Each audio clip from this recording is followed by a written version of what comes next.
forward, the echo of silence. There is a whisper within you, an ancient echo, not from the mind, but from the very core of your being. It is a quiet yearning for something more real, more profound, a truth you feel you once knew, but have long since forgotten. You have searched for it in the world outside, in success, in relationships, in conquests. But perhaps you are beginning to realize a staggering truth. The world you experience is not a battlefield to be conquered, but a colossal mirror reflecting with perfect, unrelenting accuracy the landscape of your own inner world. Life does not respond to the demands of your will. It resonates with the frequency of your very being. Every frantic attempt to change the reflection in the mirror, to rearrange circumstances, to control others, to force an outcome, is futile if the self casting that reflection remains untransformed. The source of all change lies not in the external world. It lies in the sacred calibration of your own inner frequency. Therefore, this book does not offer you new knowledge. It is here to help you remember. For the ultimate truth is not a lesson to be learned, but an eternal memory lying dormant in every cell, in every space between the atoms that constitute you. The journey we are about to embark on is not one of acquiring more information, but a reverent excavation of our true nature, a glorious remembering. We have been taught to strive to fight, to bend reality with the force of our will. But the gateway to this inner sanctuary does not open by force. It yields only to the gentle key of surrender. True power is found not in struggling upstream, but in becoming the current itself. It is the relinquishing of the mind's endless war and allowing the eternal wisdom of the universe to flow through you. This wisdom cannot be grasped by logic. Your mind, a magnificent tool for navigating the material world, cannot map this terrain. This truth is not a concept to be analyzed, but a presence to be felt. It is received in the sacred stillness between thoughts, absorbed through an open heart and a humble spirit, but it never reveals itself to an arrogant intellect that seeks only to define and possess. And you will come to realize that in a world screaming for recognition, the highest expression of understanding isn't a louder voice, but a deeper silence. The one who has truly touched the source no longer needs to debate it. Their life itself becomes the message, a living sermon, a silent yet eloquent testament to the truth they embody. Because stillness is not emptiness, it is the language of the source. This is your invitation, an invitation to grow still and listen, an invitation to remember the forgotten language of your soul. The journey inward begins now, Chapter 1, the melody of stillness. In the quietest corners of the soul, a truth whispers an ancient melody that most of us have forgotten how to hear. I remember my first years as a writer when my mind was a cauldron of ambition. I wanted to create a masterpiece to change the world, with words to have my will etched onto every page. I spent sleepless nights forcing sentences, wrestling with ideas. The harder I tried, the blanker the page became. The more I exerted my will, the more creativity shied away from me like a frightened animal. I believed that if I just pushed harder, focused more intensely, the door to success would open. But all I received was exhaustion and a heavy heart. It wasn't until one rainy afternoon, having completely surrendered in defeat, that I sat by the window without expectation or thought, simply listening to the steady rhythm of rain on the eaves. In that moment of stillness, a strange peace washed over me, and then the words began to flow. They came not from the effort of my intellect, but from a deep, quiet place within. They arrived gently, naturally, like the rain falling to the earth. It was the first time I understood that reality does not respond to the strain of our will. It simply mirrors our state of being. The story of Alara, an artisan weaver from an ancient, secluded valley, is a testament to this very law. Alara was the most gifted weaver in her land. Her tapestries were not mere objects. They were works of art, alive with exquisite colors and patterns. When the royal court announced a contest to choose a tapestry for the grand palace hall, A fire of ambition ignited in Alara's heart. This was the opportunity of a lifetime. She poured all of her mind, energy, and will into her loom. She was determined to weave the most magnificent tapestry ever seen, one that would leave everyone in awe. Day after day she toiled, her mind consumed with images of praise and the glory of victory. But a strange thing happened. The more she tried to control the threads, the more tangled and knotted they became. The more she strove for perfection, the more lifeless and dull the colors appeared. Her once masterful fingers grew clumsy and stiff.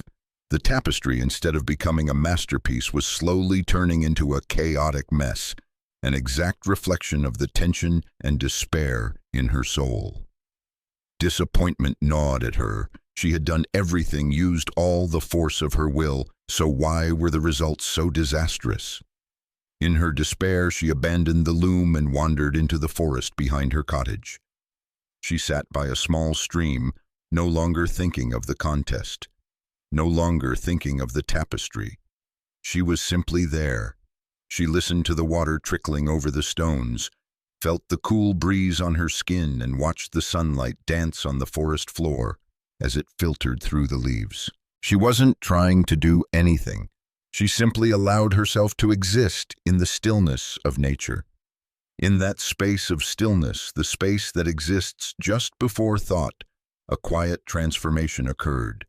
The tension within her dissolved, replaced by a profound sense of peace and connection.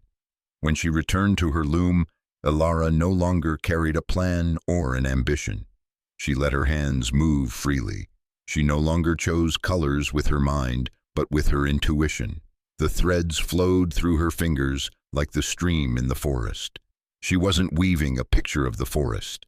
She was weaving the very feeling of the forest, its peace, its vibrancy, its harmony. The finished tapestry was not just beautiful, it possessed a potent life force. Looking at it, one could almost hear the babbling stream and feel the silence of the woods. It was not a product of will, but an expression of a soul that had merged with the flow of life. Of course, her tapestry was chosen. But for Alara, the greatest reward was not the royal recognition, but the discovery of a great truth, the law of reflection.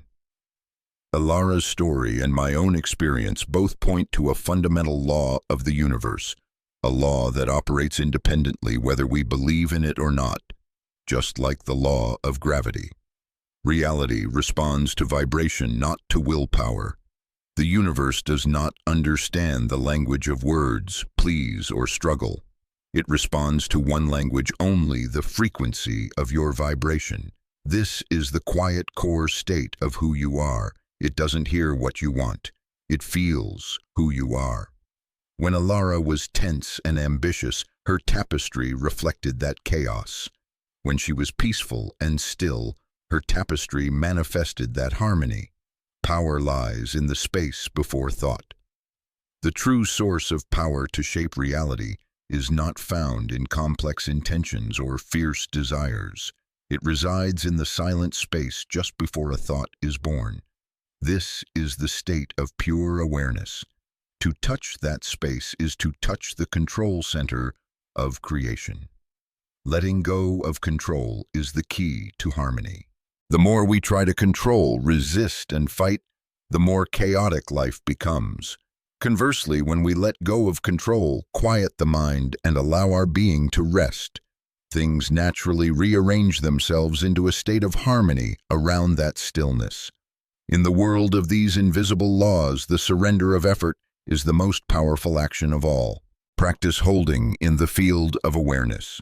To begin aligning with this law, you don't need to meditate for hours or perform complex rituals. You can start with a simple practice in your daily life. This method isn't about intensely focusing on what you want, but about an act of pure, gentle recognition. Identify the desire during your day. When a desire or intention arises, e.g., the desire for a harmonious conversation, the desire to complete a task well, or simply the desire to feel peaceful, pause for a moment. Hold it lightly. Instead of clinging to it, analyzing it, or planning how to achieve it, simply hold. the desire in your field of awareness. Imagine you are holding a delicate butterfly in your cupped hands, not grasping it so tightly that you crush it, nor opening your hands so wide that it flies away. Simply be aware of its presence. No judgment. Observe it gently without labeling, judging, or chasing it. Just recognize, there is a desire here. Feel the sensation behind the desire rather than the story your mind is weaving about it. Release and return. After a few moments, gently let it dissolve and return your attention to what you were doing, carrying with you the stillness you just touched. This very act of pure, unattached observation is what creates the space for the law of the source to operate. You don't have to do anything. You only have to be the silent space in which all things are allowed to manifest in their highest perfection. Chapter 2. When the invisible veil dissolves. After discovering the melody of stillness, I experienced wonderful moments of peace and creativity. But then everyday life would pull me back in. Worries, pressures, and old habits returned, and the stillness I had touched seemed to become a distant memory. I felt as if I were living between two worlds, one of serene connection and a real world filled with barriers and hardships. I tried to impose the peace of one world onto the other, but there always seemed to be an invisible wall separating them. I wondered, why is truth so elusive? Why does the door to tranquility swing open for just a moment, only to slam shut again? It took me a long time to realize that there are no two worlds. There is only one reality, and the dividing wall I felt didn't exist outside of me. It was erected from within.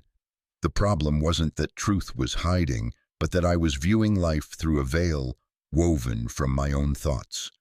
The story of Silas, the mapmaker of the Misty Valley, illustrates this lesson profoundly. In the valley where Silas lived, the people held a belief that had spanned generations. Their world ended at the great white wall of mist. It was a dense, eternal fog that shrouded the entire eastern expanse of the valley. No one knew what lay beyond it. It was believed to be the very edge of existence, an impassable wall created by the gods. Silas, as a mapmaker, possessed a burning desire to find what lay beyond his maps. He was obsessed with the white wall of mist. It was both his limit and his greatest challenge. He spent years trying to conquer it. He built giant fans to blow the mist away, but it remained as thick as ever. He used the longest poles to probe it, but they only disappeared into the void. He shouted into the mist, only to be met with an unnerving silence. All his efforts, all his seeking and struggling ended in failure. The white wall of mist remained a towering symbol of human powerlessness. To Silas and the villagers, it was an undeniable truth, a tangible barrier. One day after another failed attempt, Silas collapsed at the edge of the mist, utterly exhausted. He had no fight left in him. He surrendered. But in that surrender, something different happened. Instead of looking at the mist as an enemy, a barrier to be broken, he truly saw it for the first time. He realized it wasn't a solid wall. It was just vapor. It was damp, cold, and in constant motion. He had spent his life fighting an idea of a wall, instead of observing its true nature. The veil was not the mist itself, but his ingrained belief that this is an impassable barrier. With this new awareness, a miraculous shift occurred within him. He was no longer looking for a way through. He simply saw that there was nothing to get through. He stood up, took a deep breath, and with a strange sense of calm, he stepped forward. His body entered the cool fog. It was wet and made it difficult to see, but it didn't stop him. It was just mist. He kept walking, moving in silence, no longer struggling, only allowing. And then, after just a few steps, he walked out of the mist and into the brilliant sunlight. Before him lay a new land, a lush green meadow, stretching to the horizon, more vibrant and alive than anything he had ever seen in the valley. This land hadn't just been created. It had always been there, right on the other side. It was never hidden. It's just that no one could see it, because they were stopped by the veil in their own minds. Silas didn't break through a barrier, he simply realized it was an illusion. When he stopped feeding that illusion with his struggle, it dissolved on its own. Truth is always present. Silas's journey is the journey of every one of us. We live in a world we believe is full of barriers, but in reality, we are only facing the mists of our own creation. Truth isn't hidden. It's simply unseen. Infinite power and core peace are always present right here, right now. The problem isn't their absence, but that our ability to perceive them has been limited by our beliefs, fears, and preconceptions. The dividing veil is woven from within. The barriers you perceive, lack, loneliness, failure, are not physical walls. They are woven from your own thoughts and emotions. When you shift your inner state from seeking and struggling to seeing and allowing, the veil naturally fades. It doesn't need to be torn down by force. It dissolves when you stop nourishing it.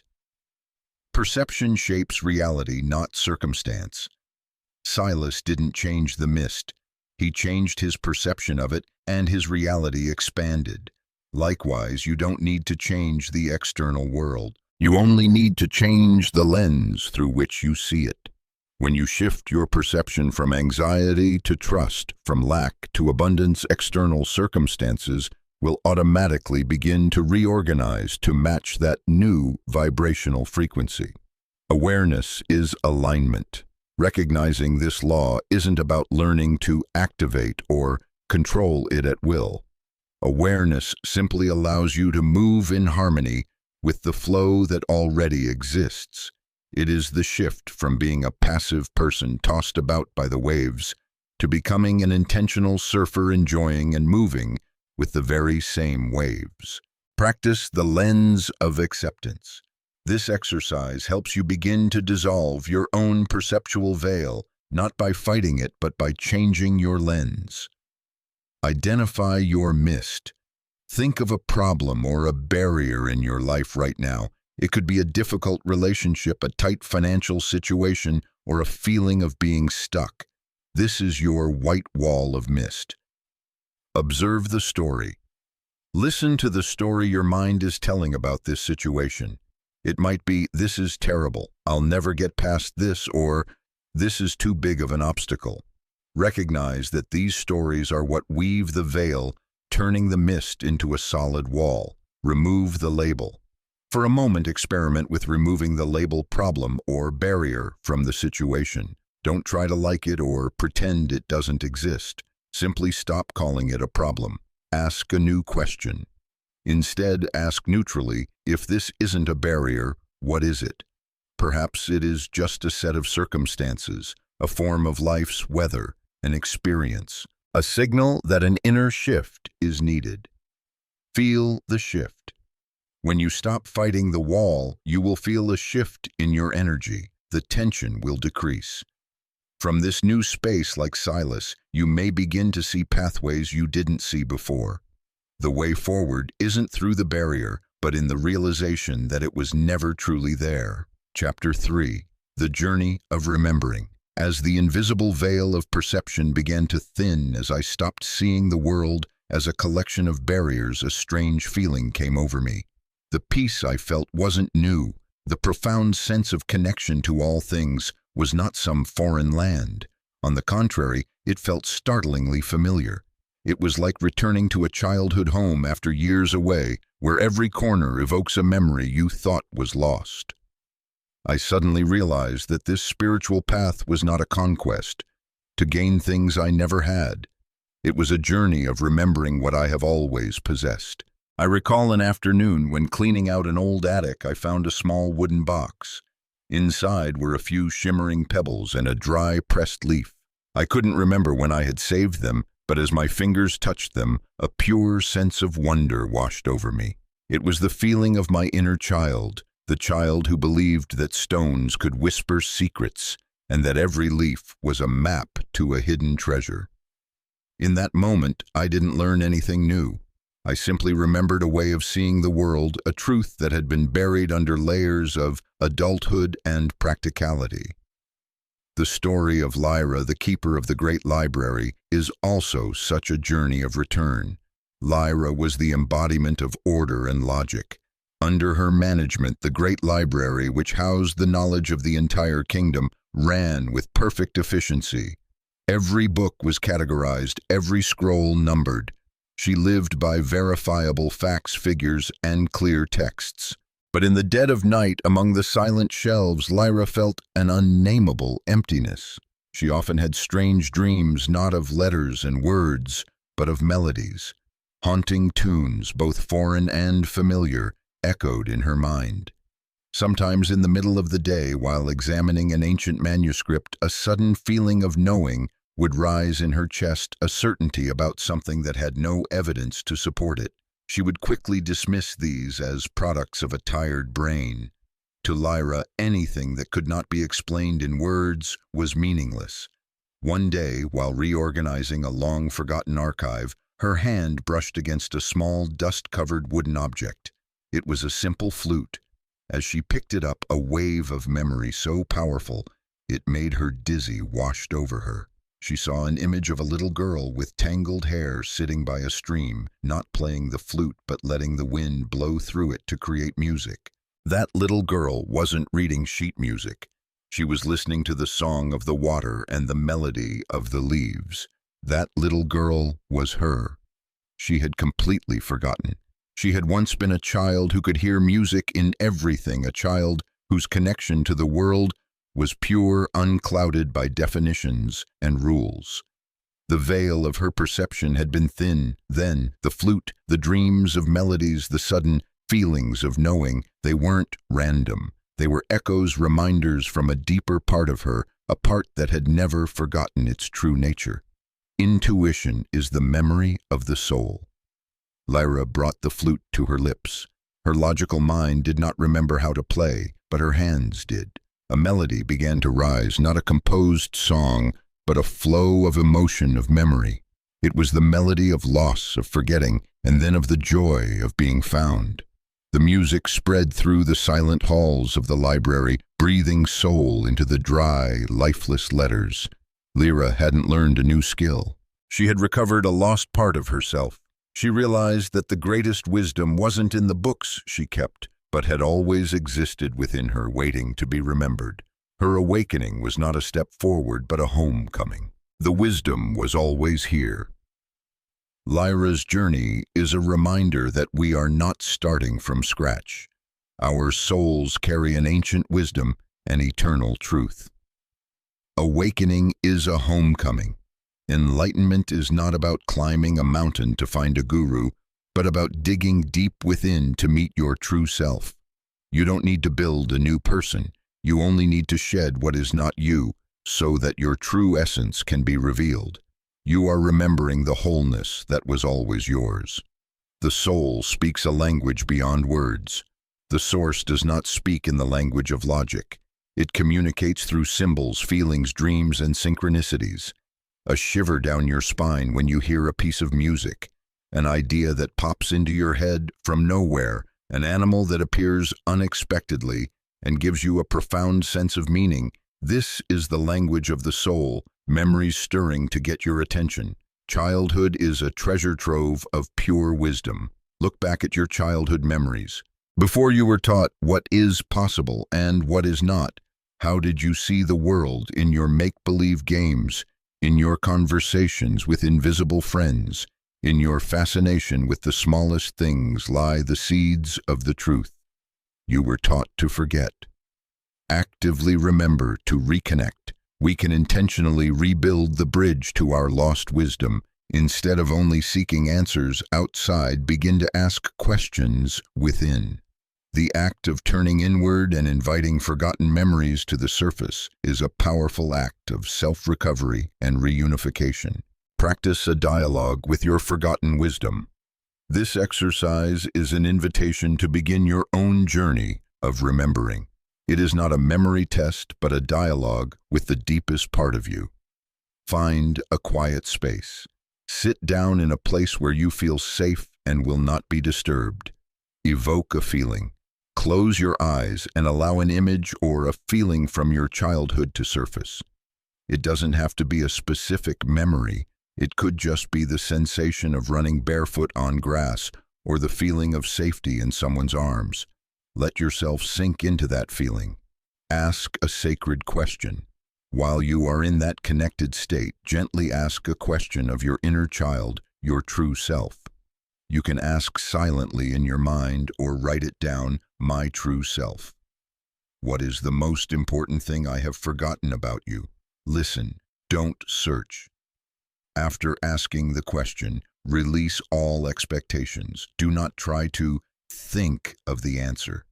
Simply listen. The answer may come as an image, a word, a feeling, a sudden memory, or just a deep sense of peace. Acknowledge with gratitude whatever comes, receive it without judgment. Write it down. These are the first messages from your forgotten wisdom, the shimmering pebbles and pressed leaves, reminding you of the treasure you have carried all along. Chapter 4, The Treasure of Silence. As the journey of remembering began to bring soul memories back to the surface, a natural desire arose within me, the urge to share, to express in words the wonders I was feeling. I wanted to tell everyone about the stillness, the invisible veil, the forgotten wisdom, but I quickly discovered a paradoxical truth. The more I tried to use words to describe a profound experience, the more the energy of that experience felt diluted. The words I spoke seemed to be mere shadows of the truth, and sometimes speaking of it carelessly even weakened the sacred connection within me. I realized that words are not just tools to describe reality.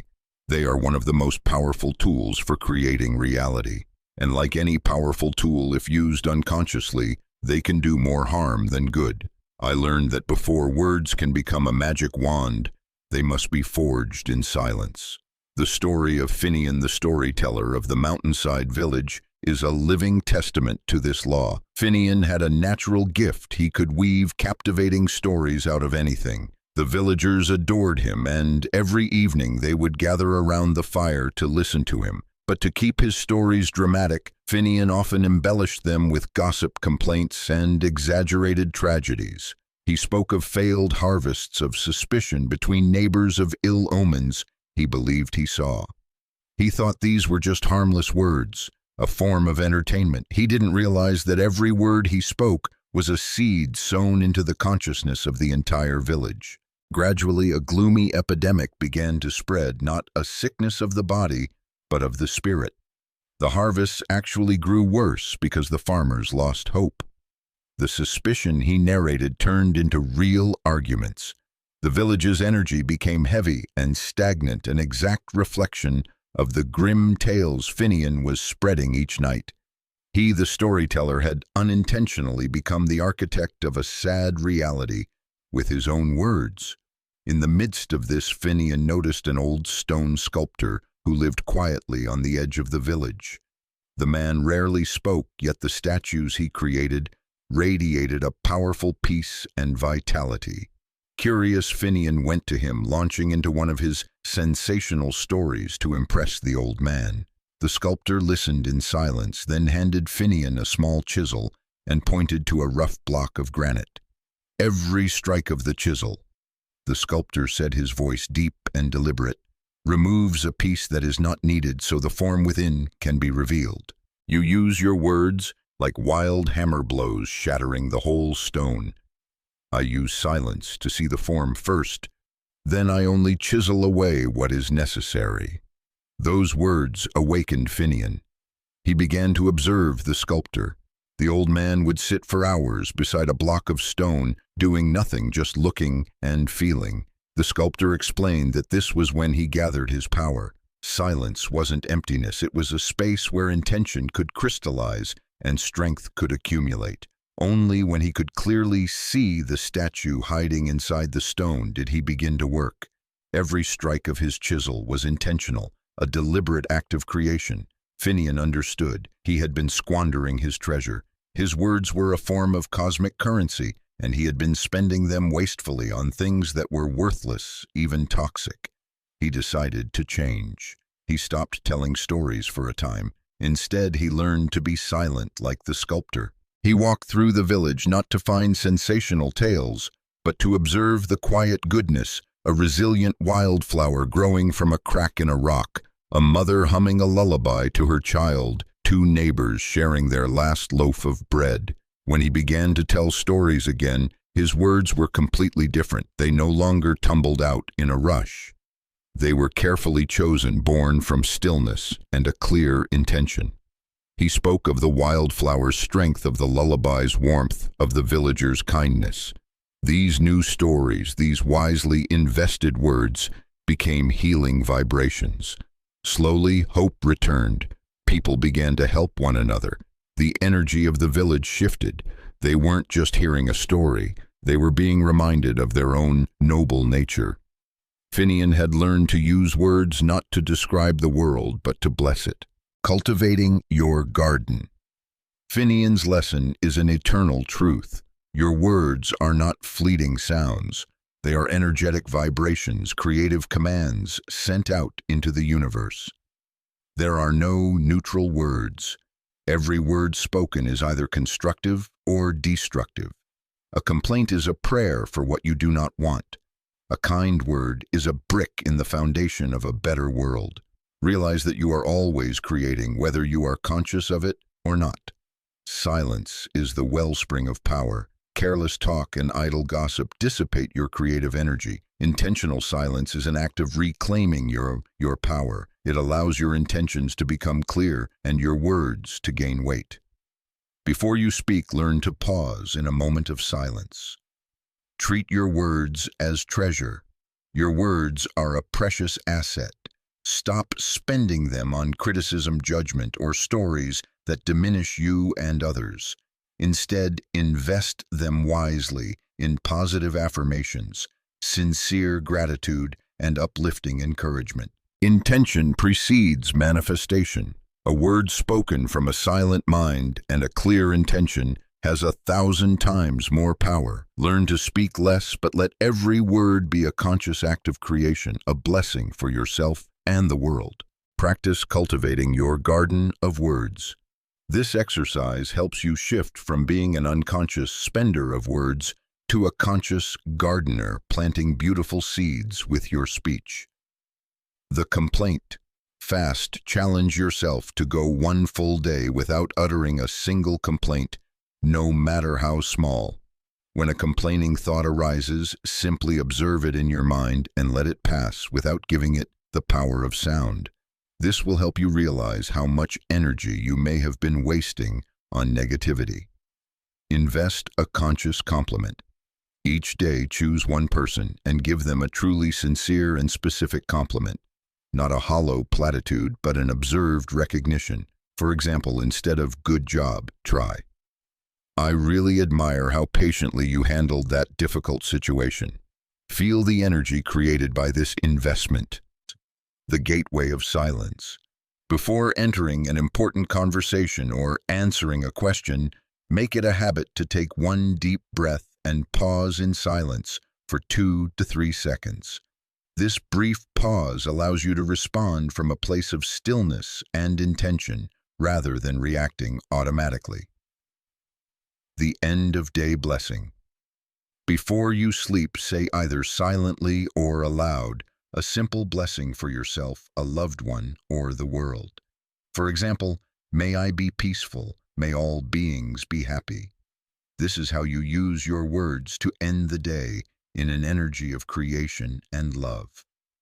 Chapter 5. The Symphony of Being. After realizing the creative power of my words, I put great effort into thinking positively and affirming good things. I tried to force myself to feel happy, to compel myself to feel abundant. I believed that if I could just generate an emotion that was strong and intense enough, the universe would have to listen. But the result was a contradiction. The harder I tried, the more exhausted I became. The intense emotions I manufactured were often short-lived and chaotic, like massive waves crashing against the shore only to dissipate, leaving an even greater emptiness behind. It wasn't until one day while sitting by a placid lake that I had a breakthrough. I wasn't trying to feel peaceful. I was simply observing the peace of the lake itself. And in that observation, a gentle, pure feeling of peace, completely devoid of effort, arose naturally within me. It wasn't intense or loud, but it was incredibly coherent and stable. And I realized that the universe doesn't respond to the intensity of emotional storms. It responds to the clarity and coherence of a pure frequency. A clear whisper is more powerful than a dissonant scream. The story of Elias, the great bellmaker, and his apprentice Kael illustrates this truth perfectly.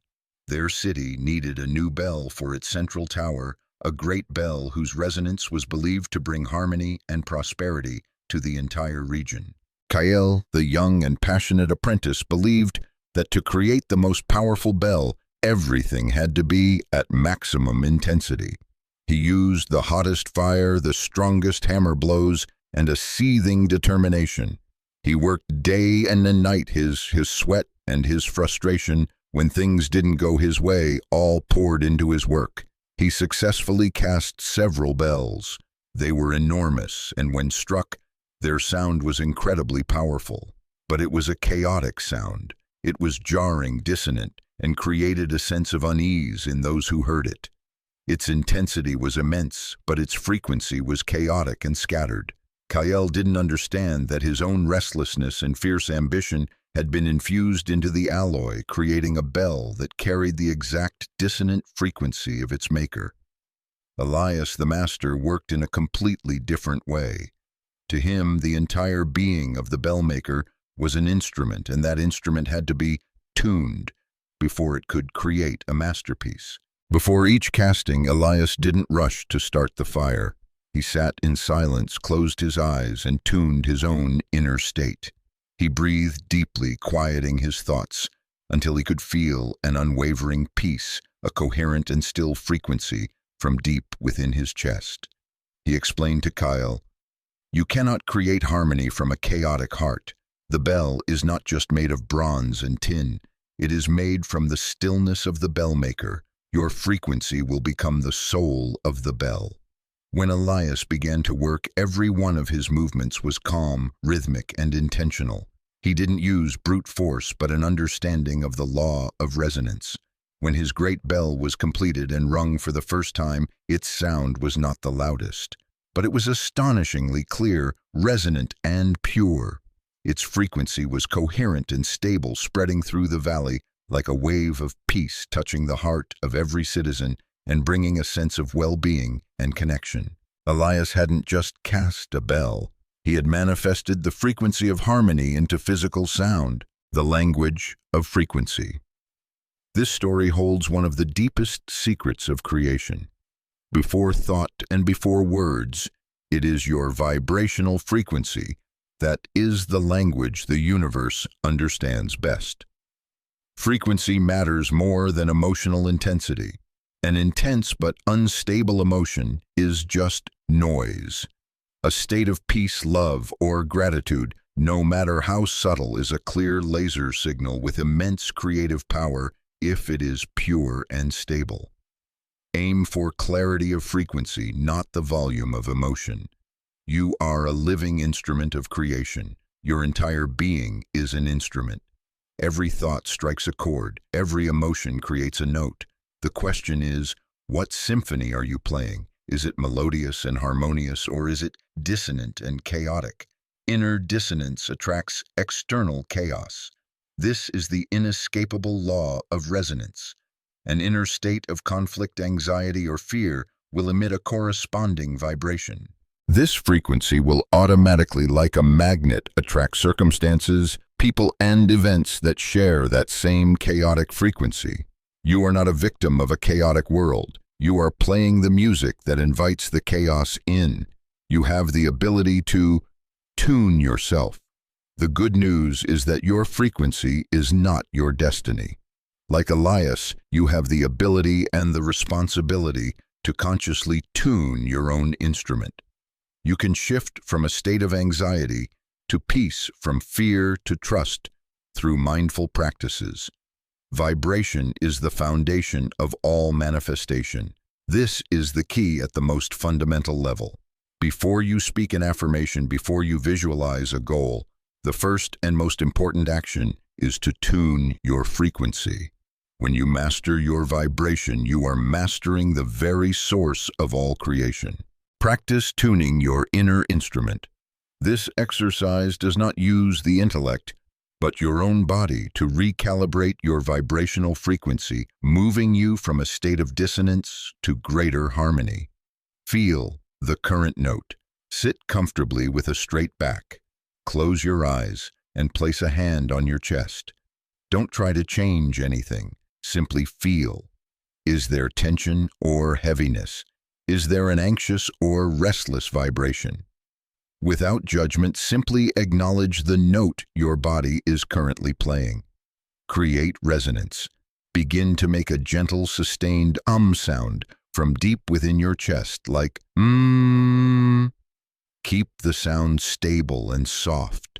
Feel the physical vibration of that sound spreading through your chest, throat, and head. Seek harmony. As you hum, try adjusting the pitch slightly, a little higher, then a little lower. Find a tone that feels most pleasant, a tone that seems to soothe the inner tension. You are using a deliberate physical vibration to communicate with and calm the dissonant vibrations in your energy body. Listen to the new symphony. After a minute or two of humming, stop and sit in the silence. Feel the difference. You will likely notice a deeper stillness, a more spacious feeling inside. The noise has subsided, giving way to a clearer frequency. You have just completed the act of tuning your own sacred instrument. Practice this anytime you feel out of tune. Chapter 6. The Symphony of Wholeness. After learning to tune my inner instrument, I began to experience moments of peace and clarity with increasing frequency. I could generate a harmonious frequency within myself. Yet I noticed a perplexing truth. The manifestations in my life still didn't always match the peace I felt.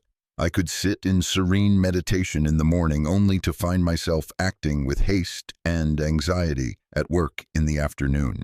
I could feel a sense of abundance in my heart, yet still make choices rooted in a fear of lack. I had mistakenly believed that it was enough for just one part of me, the emotional or spiritual, to achieve harmony. But I came to realize that the universe doesn't listen to a single note, no matter how pure it may sound. It listens to the entire symphony. It responds to the whole of my being, a complex orchestra, composed of every thought I entertain, every emotion I feel, every belief I hold in my subconscious, and every action I take. My outer reality is a precise mirror reflecting the harmony or the dissonance of that inner symphony. The story of Iona, the master shipbuilder and the wealthy merchant's vessel, is a perfect metaphor for this law. A powerful merchant approached Iona with a seemingly impossible request.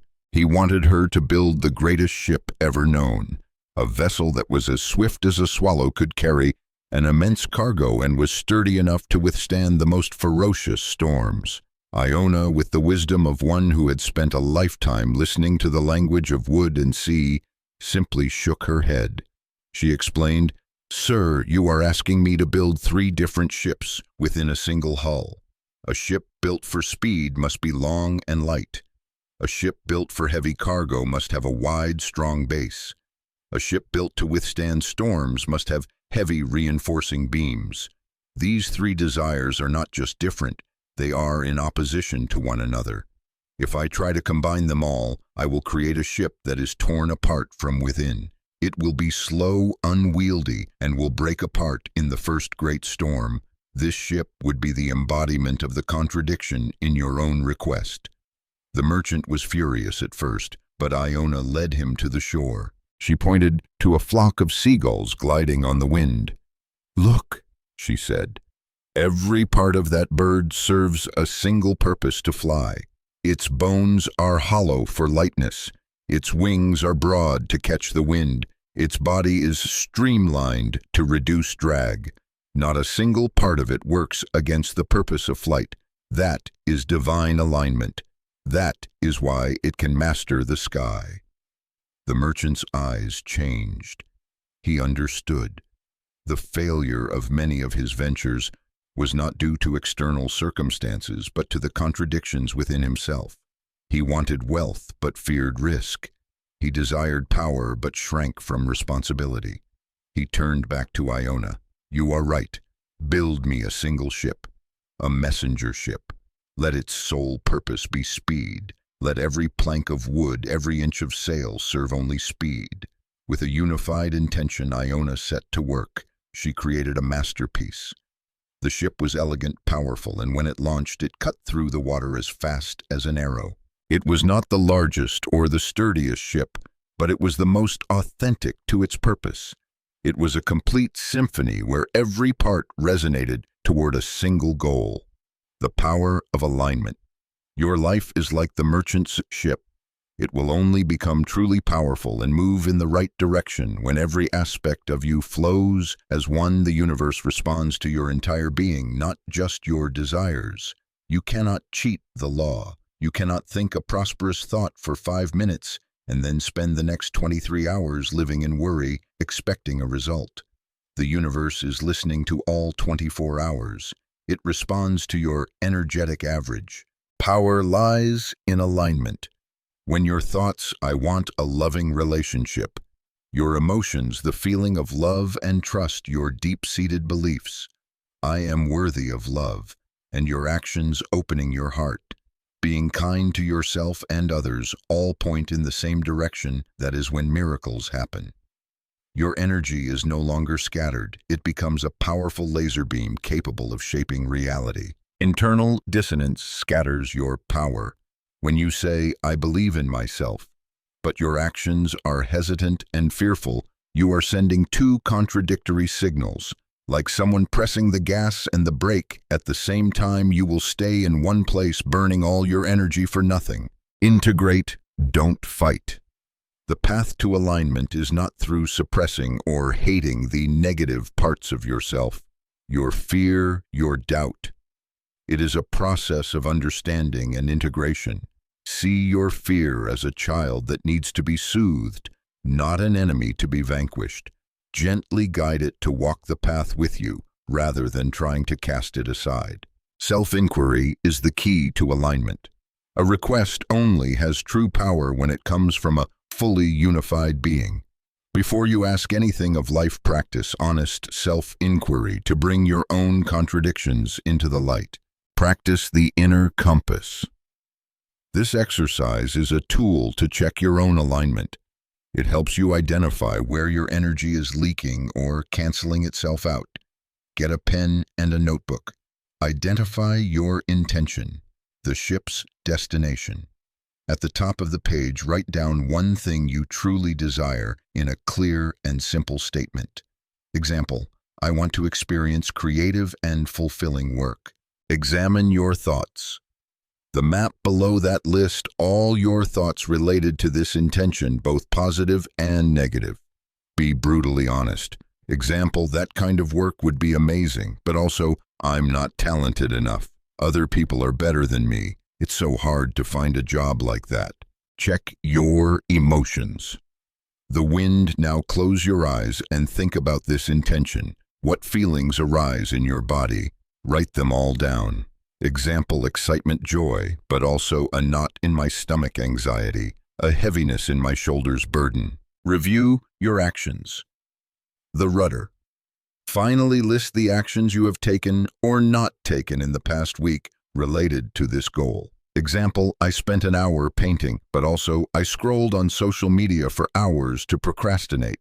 I didn't send out any applications. Observe the symphony. Now look at the whole page. This is your symphony of wholeness on this topic. Don't judge. The most important act is to recognize the points of contradiction. The thought wants to go forward, but the emotion is pulling back. The emotion wants to soar, but the action is standing still. Simply recognizing this inner civil war is the first step toward peace. Sit with this awareness and ask yourself gently, how can I help my thoughts Feelings and actions learn to dance to the same song. Chapter 7. The Universe's Perfect Mirror. After practicing internal alignment, I began to notice a distinct shift in my life. Things seemed to flow more smoothly, more gently. However, there were still days when I encountered difficult situations, people who seemed to work against my desires. My first instinct was disappointment. I've worked so hard to become harmonious, so why is the world still treating me this way? I fell back into the trap of seeing myself as a victim, viewing the world as an external force that was acting against me. It took time and repeated observation before I realized a much deeper truth. The world wasn't acting against me at all. It possesses no will or emotion of its own. It was simply reflecting me. That difficult person wasn't a problem. They were a mirror. That frustrating situation wasn't a barrier. It was a mirror. They were reflecting with perfect honesty and without judgment some aspect within me that I had not yet recognized or healed. The story of Reese and the Valley of Echoes is a timeless lesson in this law. Reese was a young man forced to flee his homeland. Carrying anger, fear, and a sense of injustice in his heart, he wandered until he found the entrance to a mythical valley that was rumored to be impassable. As soon as he stepped inside, Reese felt a palpable hostility. The path became jagged with sharp rocks. Strange, menacing shadows seemed to dance in the fog. Feeling threatened, he screamed a curse, and the entire valley seemed to roar back at him with an even more terrifying sound.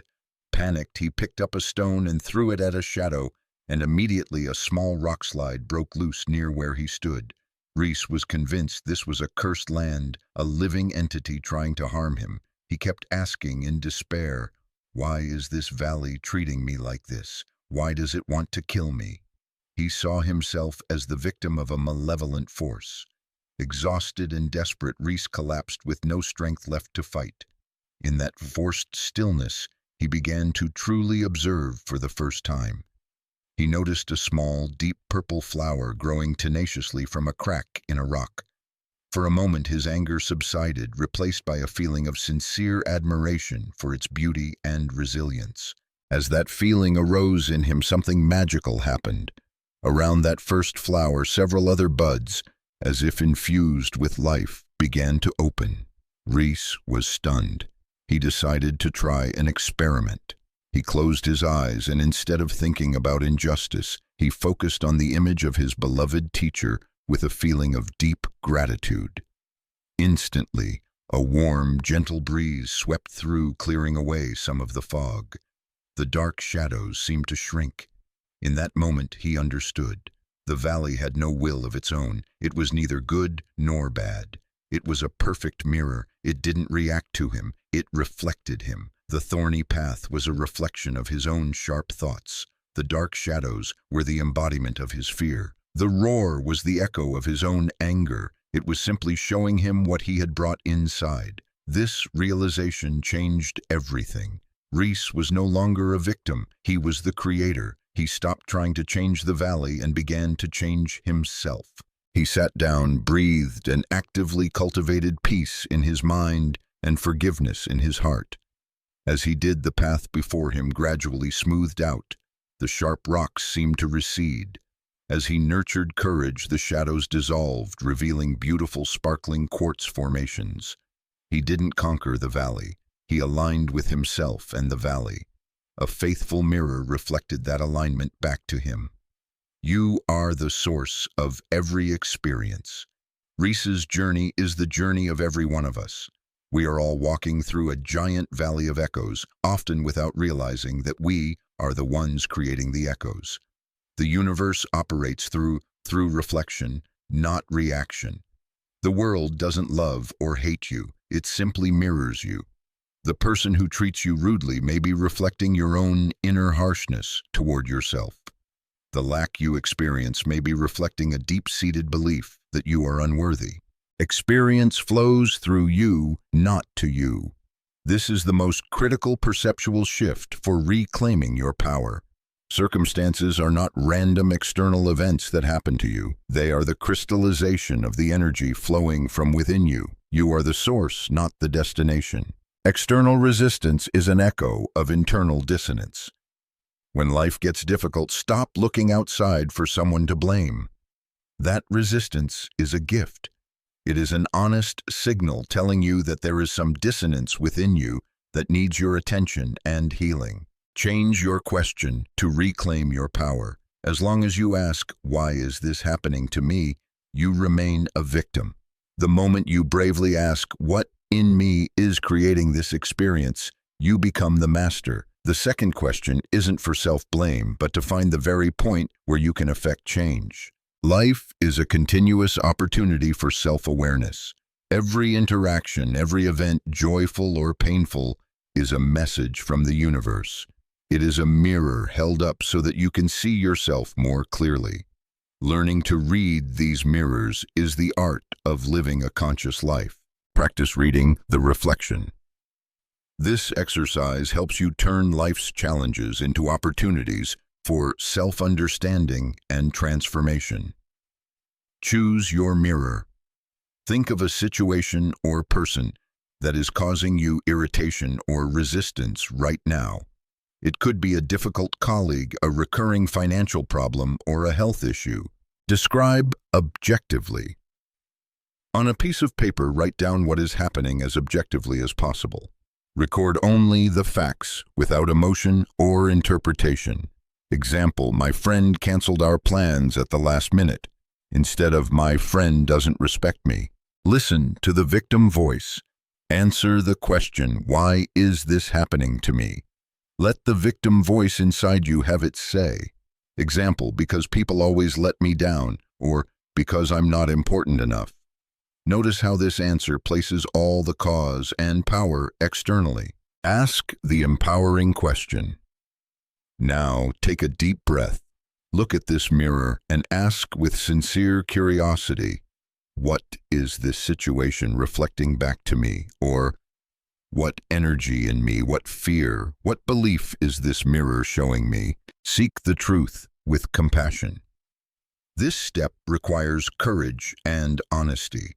The answer might be uncomfortable. For the canceled plans, the answer might be, "It's reflecting how I often break promises to myself." Or, "It's touching my deep-seated fear of being abandoned." Or, "It's reflecting my belief that I'm not worthy of being a priority." The point of finding this answer is not to beat yourself up, but to discover the exact place that needs healing.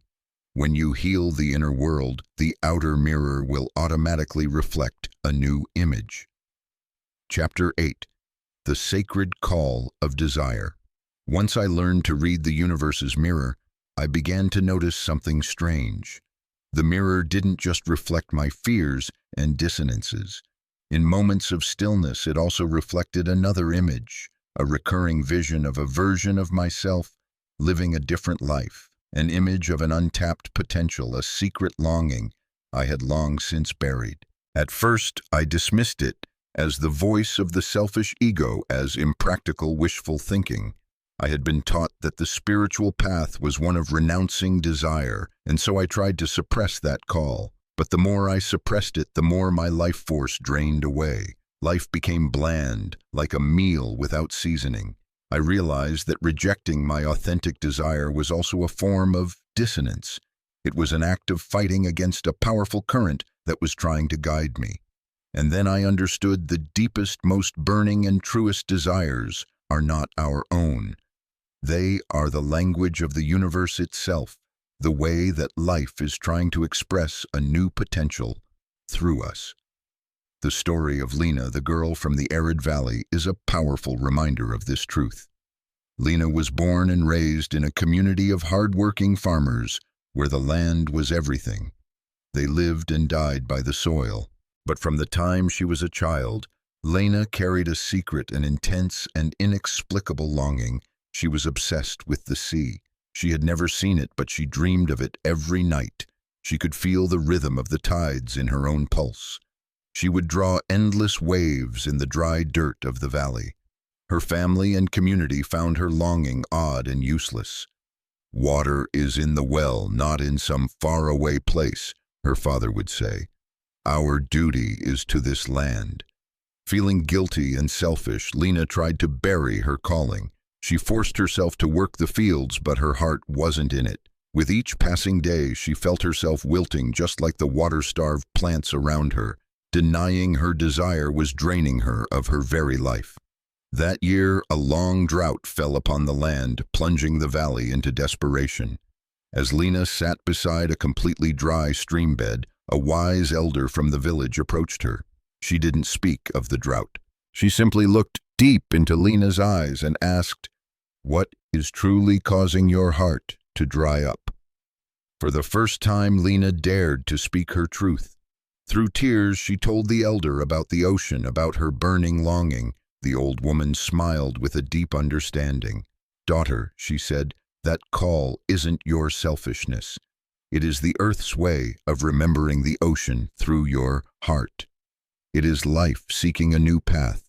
Perhaps your task is not to dig for water here. Perhaps your task is to follow that call." The elder's words were a key that unlocked a prison in Lena's soul. She realized her desire wasn't a burden, but a sacred compass. It wasn't what she wanted for herself, but what the universe wanted to express through her. Lena made a decision. She honored her desire. To the astonishment of her village, she announced she was leaving to find the sea. Her journey was fraught with hardship, but for the first time in her life, she felt truly alive. The energy that had been depleted now flowed fiercely through her because she had aligned with her own creative current. When she found the ocean, she found more than just her own satisfaction. She lived among the fishing folk, learning the laws of the tides, learning how clouds form over the sea to carry rain inland. She returned to her valley not with seawater, but with invaluable knowledge of water cycles, which helped them find underground springs and new farming methods to survive the drought. By following her selfish call, she became the savior of her community. She proved that honoring your truest desire is the highest form of service. Your longing is your guidepost. Lena's story is every person's story. Inside each of us, there is an ocean calling. Listening to that call is essential to living a fulfilled life. Deepest longing is the language of the universe. Don't confuse the fleeting wants of the ego with the persistent longings of the soul. A powerful pull toward a certain path, a recurring talent, or a repeating dream is not random. It is guidance, a map given specifically to you. To deny your longing is to resist the creative flow. When you say no to your deepest calling out of fear, unworthiness, or social pressure, you are building a dam that blocks the river of your own life force. Your desire is the universe seeking expression. The universe is always seeking to expand and express new potentials. Your desire is the chosen vehicle for that to happen. Your desire to paint is the universe wanting to bring more beauty into the world. Your desire to heal is the universe wanting to bring more well-being into the world. You are the channel for that creation. Honoring your longing is the highest form of alignment. The true spiritual path is not about eradicating all desire, but about purifying it, learning to recognize and follow only the most authentic longings, the calls that come from the soul. When you bravely say yes to that call, you are in complete alignment with the divine plan of the universe. Conscious acknowledgement activates the flow. You don't need to know the whole path. The first and most crucial step is to simply acknowledge and name your desire. This simple act releases pent-up energy and sends a clear signal to the universe, I am ready. Practice the ritual of naming your longing. This is a simple yet incredibly powerful ritual to begin the process of honoring your soul's call. Find a sacred space, go to a place where you feel peaceful and connected. It could be a corner of your room with a candle or a favorite tree in a park. Listen for the whisper. Close your eyes, place a hand on your heart, and breathe deeply. Ask yourself, if I set aside all fear and judgment, what is the truest, most secret longing my soul is whispering? Be patient. Listen for the subtle answers, the images, the feelings. The act of acknowledgement. Once you feel a clear sense of a longing, perform the act of acknowledging it by speaking it aloud. The vibration of your voice brings the energy from the unseen world into the material world. Say with reverence, I acknowledge and honor the desire for state your desire within me. I recognize it as a divine guide. Feel the release. After speaking, sit in silence and feel the shift in your energy body. You might feel a sense of relief, a feeling of validation, or a warm flow of energy. You have just performed a powerful act of alignment. You have said yes to the universe, and the universe will begin to say yes back to you. Chapter 9. The Soul's Faithful Gatekeeper. After bravely naming my desire, I thought the path ahead would be smooth and filled with light. I was wrong. The moment I truly committed to my soul's calling, an even more powerful wave crashed over me, doubt. An inner voice whispered relentlessly, "Who are you to dare do this? You're not good enough. This is just a crazy fantasy." At first I was terrified. I saw this doubt as a sign that I was on the wrong path, as proof of my own weakness. I tried to fight it, suppress it, and ignore it, but the more I resisted, the stronger it grew, siphoning away the very energy and determination I had just begun to cultivate. It wasn't until I was exhausted from this inner civil war that I finally stopped and did something different. I started to listen to it, and I came to a stunning realization. Doubt was not an enemy trying to pull me back. It was a gatekeeper, a faithful guardian of the soul. It wasn't saying stop, it was saying pause. It was asking me the most important question of all: are you truly ready for the power and responsibility you are seeking? The story of Alistair. The young healer on a quest for the sunflower is a profound lesson on the sacred role of doubt. Alistair had spent his youth studying herbs and the currents of healing energy.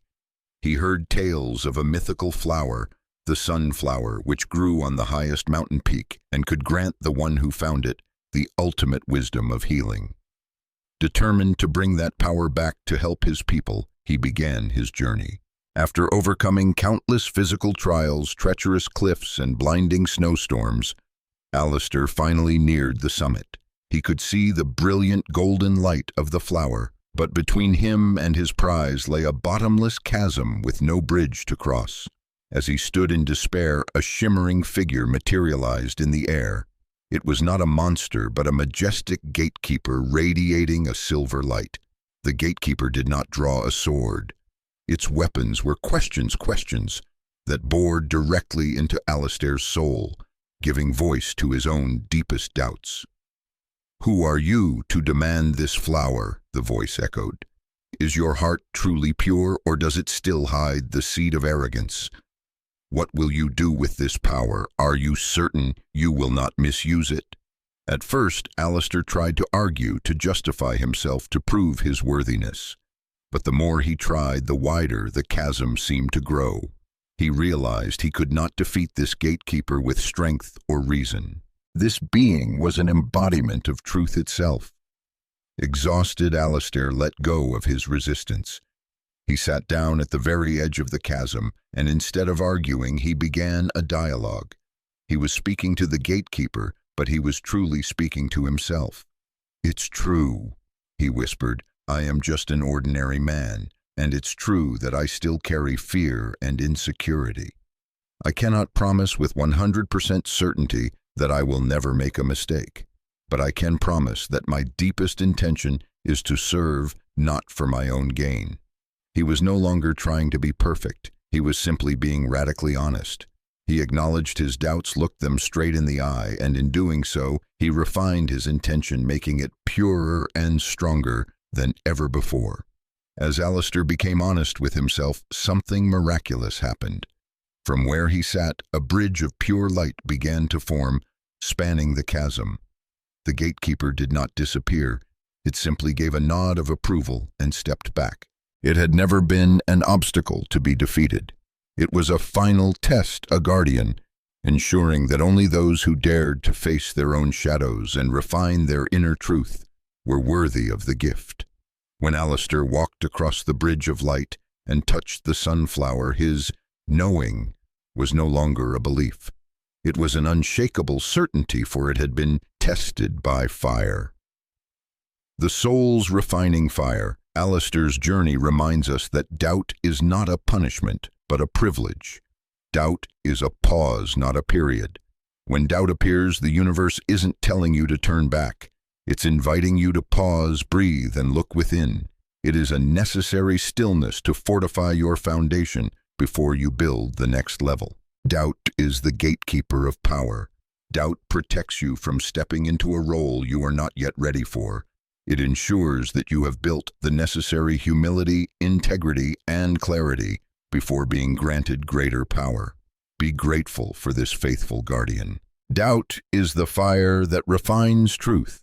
A belief that has never been doubted is fragile. A truth only becomes solid when it has passed through the fire of questioning and survived. Doubt burns away the superficial dross, leaving the pure, tempered gold of true understanding. Dialogue with doubt, don't fight it. Instead of treating doubt as an invader, treat it as a messenger carrying an important dispatch. Ask it, what are you here to protect me from? What truth do you want me to see? By doing this, you turn a wall into a doorway. Readiness is shown by integrating doubt. The universe isn't looking for perfection. It's looking for honesty and maturity. The fact that you have the courage to face dialogue with and integrate the lesson from your doubt is the clearest evidence that you are ready for the next chapter of your life. Practice a dialogue with the gatekeeper. This exercise helps you transform your relationship with doubt, from confrontation to conversation, from fear to appreciation. Personify your doubt. The next time a strong wave of doubt arises, find a quiet place. Close your eyes and allow the feeling of doubt to take on a form in your mind. It could be an armored soldier, a stern sage, or even a worried child. Invite a dialogue instead of pushing it away. Invite this gatekeeper to a conversation. Ask with an attitude of respect and sincere curiosity, as if you were addressing a teacher. You can ask silently or write it down. Hello, I know you are here for a good reason. What are you trying to protect me from? What is your greatest fear if I continue on this path? What part of me needs to be stronger or clearer before I proceed? Listen without judgment. After asking, be silent and listen. The answer may not come in words, but as a feeling, an image, or a sudden knowing. Perhaps it's showing you that you need more knowledge, that you need to heal an old wound, or that you need to clarify your intention. Express gratitude. When the dialogue feels complete, thank the gatekeeper for its service. Say, thank you for showing me this. I will honor the lesson you have brought. This act transforms the energy. The gatekeeper is not destroyed. It becomes an ally. You are no longer blocked by doubt. You are made stronger by its wisdom. Chapter 10. When the universe whispers, after learning to dialogue with and transform my doubt, I thought I had all the necessary tools, but I soon noticed a more subtle habit holding me back, the need to fill every empty space. I filled silence with useless chatter. I filled moments of stillness with a relentless stream of analytical thought. I was afraid of silence because in silence I had to face myself. I used words and noise as a shield, a way to avoid deeper feelings and bigger questions. I didn't realize that every idle word, every endless thought stream was an act of draining my energy. Like a leaky vessel, my life force was quietly seeping out through the cracks of noise. And in the clamor of my own making, I could not hear another language, one more subtle and profound, the language of the universe itself, a language that can only be heard in stillness. The story of Caden, the apprentice of the Order of the Wind, is a deep reminder of this truth. Caden's monastic order lived on a high mountain peak, and their sacred duty was to listen to the weather to provide warnings for the valleys below. Caden was a bright and passionate young man. He believed the key to an accurate forecast lay in gathering as much information as possible. He spent his days running across the mountainsides using silk ribbons to measure wind speed, noting the shape of every cloud and listening to the cries of every species of bird. But his forecasts were often wrong. His mind was constantly spinning in a chaotic tangle of data. He tried to calculate the rain, to deduce the storm. He had created a storm of noise in his own head, and that noise prevented him from feeling the truth. He was trying to fill the silence of nature with his own effort. The elder of the order, an old woman of profound peace, observed Caden. One day she called him to her side and offered no new method. She said only one sentence: "Go to the listening rock on the eastern hill. Do not bring your ledgers. Do not try to measure. Just sit and be silent." Caden obeyed, though his heart was full of skepticism. The first few days at the listening rock were torture. His mind screamed for its analytical habit, but he persisted, sitting day after day. Gradually, the storm in his head began to calm. For the first time, he was truly silent. And in that silence, a new world opened up. He no longer looked at the clouds. He began to feel the weight of the moisture within them. He no longer heard the wind. He began to feel its direction and its message in his very skin, at the roots of his hair. He felt the connection between the breath of the earth and the movement of the sky. In that deep stillness, he heard the whisper of the coming rain long before any physical signs appeared. He learned that nature doesn't communicate with data. It communicates through resonance. And to feel that resonance, his instrument, his own being, had to be still. He realized that silence is not the absence of information. It is the necessary environment for the truest information to be revealed. The workshop of creation. Caden's journey is an invitation for us to step out of our own noise and into the sacred stillness where all creation begins. Words can be walls. Every unintentional word, every piece of gossip, every unnecessary comment is a small brick in a wall separating you from the wisdom of the universe. It depletes the life force you could be using to heal, create, and manifest. Stillness is the environment where creation works. Just as a craftsman needs a clean and orderly workshop, the source law needs a space of stillness to operate most effectively. When you become silent, you are clearing the space for creation to work through you unimpeded. Stillness accumulates energy. Noise scatters it. Imagine your creative energy as water in a lake. Endless talk and thought are like thousands of tiny leaks, draining the water level. Intentional silence is like plugging those leaks, allowing the water to rise, creating a powerful pressure, a force capable of generating great currents. Silence is presence, not absence. Don't confuse true silence with merely not speaking while a storm rages in your head. Powerful silence is a state of pure presence. It is when you are fully here with reality without judgment or commentary. In that presence, you become a keen observer and a deep listener. In stillness, you hear the universe's true language. The universe is always communicating with you, but it doesn't use words.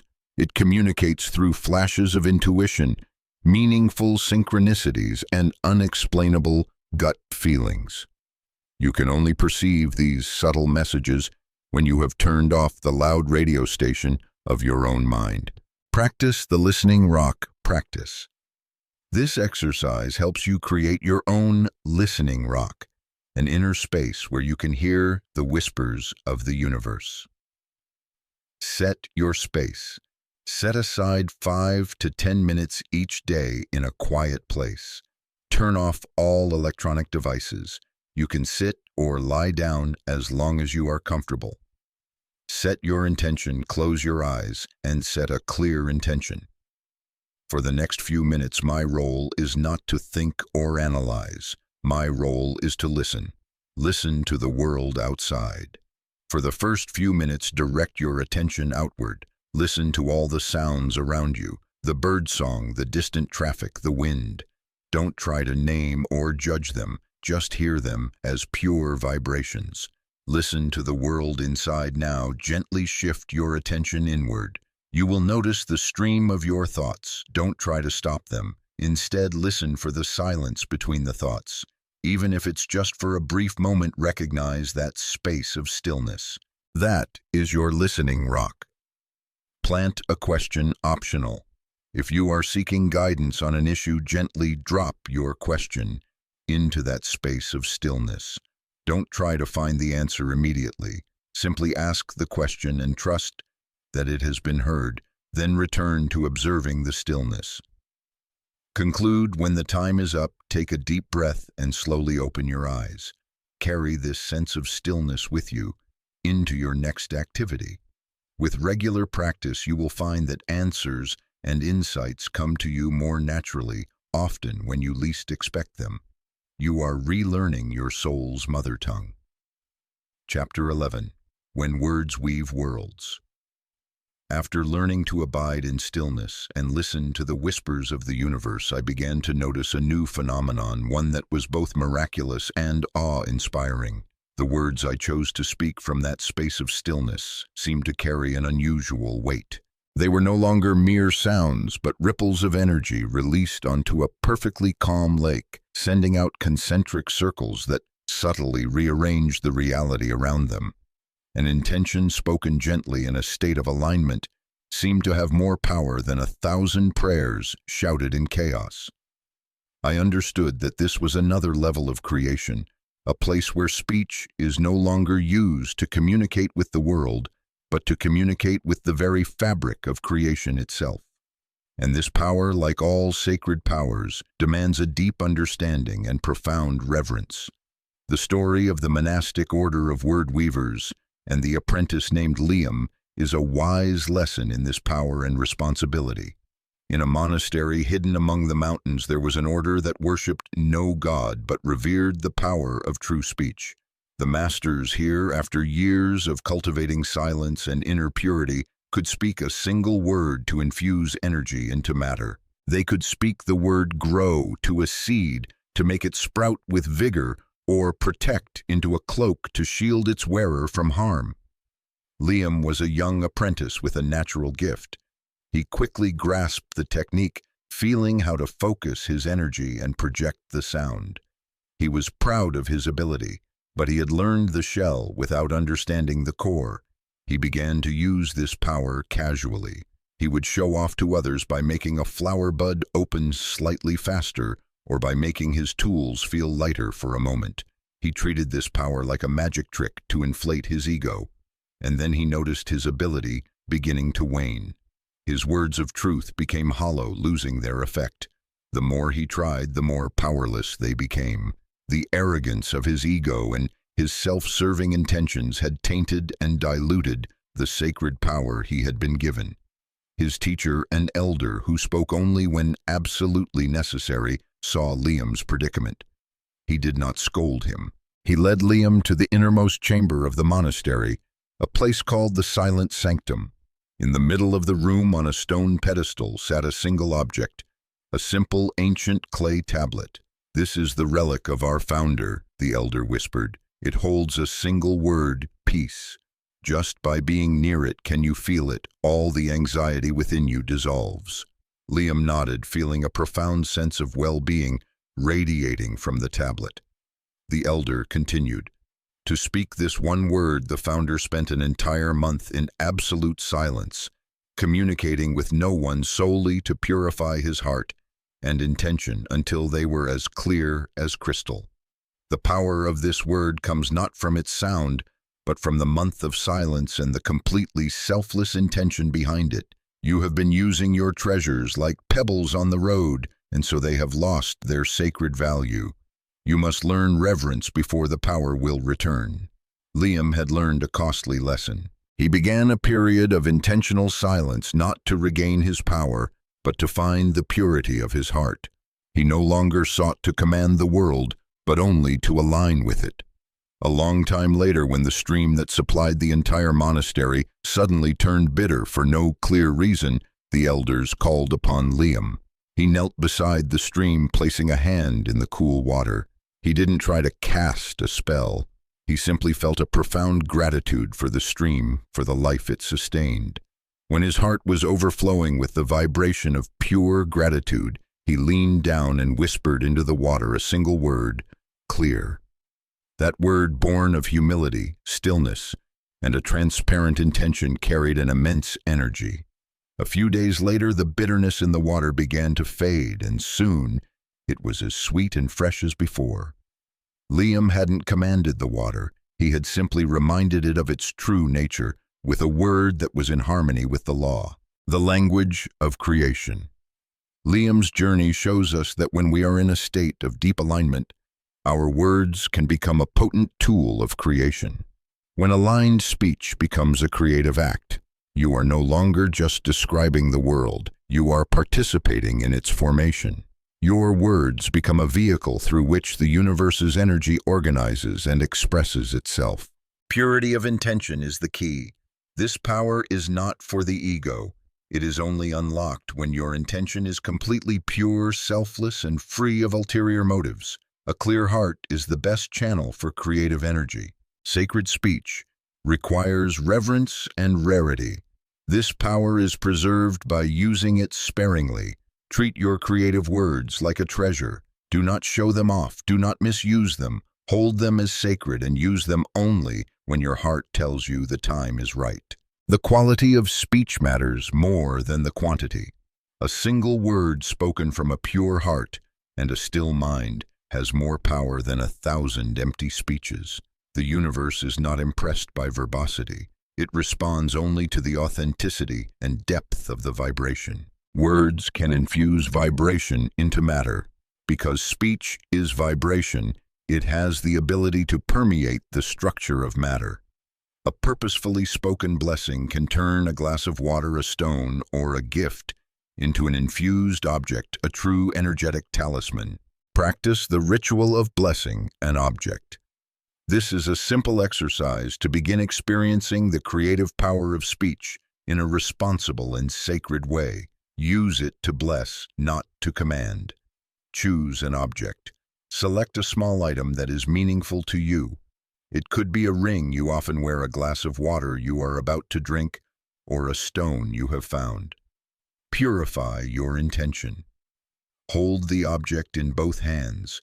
Close your eyes and take several deep breaths. Let go of any desire to make something happen. Your sole intention is to offer a pure and loving energy. Embody the vibration. Choose a single quality you wish to infuse into the object. Use a simple, pure word like peace, health, love, or safety. Don't just think the word. Feel its vibration with your entire being. Let the feeling of peace fill your whole body. Whisper the sacred word. When you feel you have become the vibration itself, bring the object close to your lips and whisper the chosen word into it. Whisper it with reverence, as if you are sharing the most sacred secret. Feel the vibration from your voice transferring into the object. Complete with gratitude. Hold the object for another moment, feeling gratitude for it and for the energy you have just offered. The ritual is complete. The object is now more than just an inanimate thing. It has been blessed, an infused vessel of the subtle energy you have just created. Chapter 12. The Creative Power of No. After learning to use words as a creative decree, I fell into a subtle trap. I thought the path of alignment was the path of agreement. I tried to say yes to every opportunity, every request for help, everything that seemed positive or spiritual. I believed that by opening my heart unconditionally, I was inviting the flow of the universe. But the result was the exact opposite. I felt pulled in 100 different directions. My energy was scattered, my focus dissolved, and instead of feeling powerful, I felt depleted and empty. The turning point came one day when a friend asked me to join a project I knew was not right for me. My logical mind said I should help, but my entire being was screaming no. For the first time, I had the courage to listen to that voice. With respect, but with firmness, I declined. The moment the word no was spoken, A feeling of relief and a powerful wave of energy returned to me. I hadn't closed a door. I had just rebuilt the walls for my own temple. I understood then that one authentic refusal is more creative than 1,000 inauthentic agreements. The story of Seren, the keeper of the Garden of Light, is a beautiful lesson in this truth. Seren was entrusted with the care of a legendary garden in a secluded valley. Here grew species of flowers and moss that emitted a soft light used to heal the deepest wounds of the soul. The garden was a place of incredibly pure and fragile energy. Because of the garden's fame, people came from all over. They admired Seren and wanted a piece of the magic for themselves. Some wanted to hold a noisy festival in the garden. Others wanted a cutting from a luminous plant to grow at home. Still others wanted Seren to spend hours listening to their troubled stories. Seren, with her kind heart and her fear of disappointing others, said yes to almost every request. She didn't realize that each of her inauthentic yeses was harming the garden. The noise of the festival chased away the delicate pollinating insects. Careless footsteps crushed the glowing moss. Seren's time and energy were drained by tasks that were not her primary duty, leaving her with no strength to care for the precious plants. Gradually, the light in the garden began to dim. The healing flowers began to wilt. Her agreement, born from a desire to please, had created a severe energy leak, weakening the very place she loved most. One morning, Seren was horrified to discover that the celestial lotus at the garden's center, the very heart of the place, had closed up and was nearly dead. In despair, she sat down and wept. It was then that she heard a whisper, not with her ears, but with her entire soul, the voice of the garden itself. This garden needs a guardian, not a wide-open gate. Your refusal is the highest form of nurturing. Seren had an awakening. She understood that true love is not always agreement. Sometimes the most powerful love is a firm refusal, a boundary erected to protect what is sacred. From that day on, Seren changed. She learned to say no kindly but firmly. She refused the loud festivals. She established clear rules for visitors, teaching them to walk with reverence. To those who asked for a plant, she refused but offered them instead a vial of fragrant oil distilled from the fallen leaves. Each of her no's came not from selfishness, but from a deep love for the garden. It was a declaration to the universe: the energy in this space is sacred. As the boundaries were established, a miracle occurred. The energy leak was sealed and the garden began to recover. Seren had the time and strength to care for it again. The celestial lotus slowly reopened, shining more brilliantly than ever before. Seren had learned her most important lesson. Her greatest creative act was not planting new trees, but building a sturdy fence of love and respect around her garden. Boundaries are a sacred declaration. Your life, your energy, your purpose, all of this is your own sacred garden, and you are its keeper. An authentic no is a creative act. A refusal that comes from your inner truth is not an act of negativity. It is an act of clearing space, of pulling the weeds that are sucking up the nutrients so that your true flowers can bloom. Boundaries are a sacred declaration to the universe. Every boundary you set is a powerful message about your self-worth. You are telling the universe, I value my energy. I only allow that which is in harmony with my truth to enter. A clear space will attract clear experiences. The motive determines the vibration of the choice. The words yes or no carry no inherent energy. The energy lies in the intention behind them. A yes born from a fear of abandonment will emit a vibration of lack. A no born from love and protection will emit a vibration of abundance and strength. An inauthentic yes drains your life force. Every time you say yes when your heart says no, you poke a hole in your energetic vessel. Treat your life force as your most precious asset. Do not give it away carelessly. Conscious choice is the practice of alignment. Mastering your life is not a single grand act, but a series of small conscious choices made daily. Every time you choose to say no to distraction and yes to peace, you are practicing the mastery of your creative energy. Practice the energy audit of your choices. This exercise helps you recognize where you are leaking your energy through inauthentic yeses and begin the process of rebuilding healthy boundaries. Map your commitments. Take a sheet of paper and divide it into 2 columns. In the left column, list all the main activities, relationships, and commitments that are taking up your time and energy this week. Listen to your body. Go through the list item by item. For each one, close your eyes and ask your body, not your logical mind, when I think about this, do I feel energized or drained? Mark the vibration. If you feel your body lighten, expand, or fill with vitality, put a plus, an authentic yes, in the right-hand column.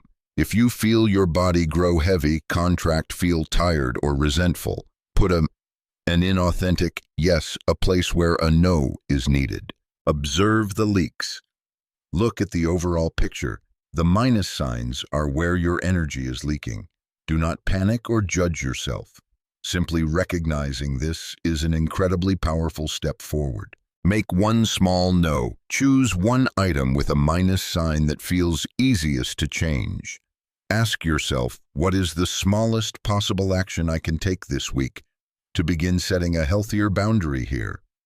It could be declining a small request, shortening an unnecessary meeting, or simply giving yourself permission not to reply to a message immediately.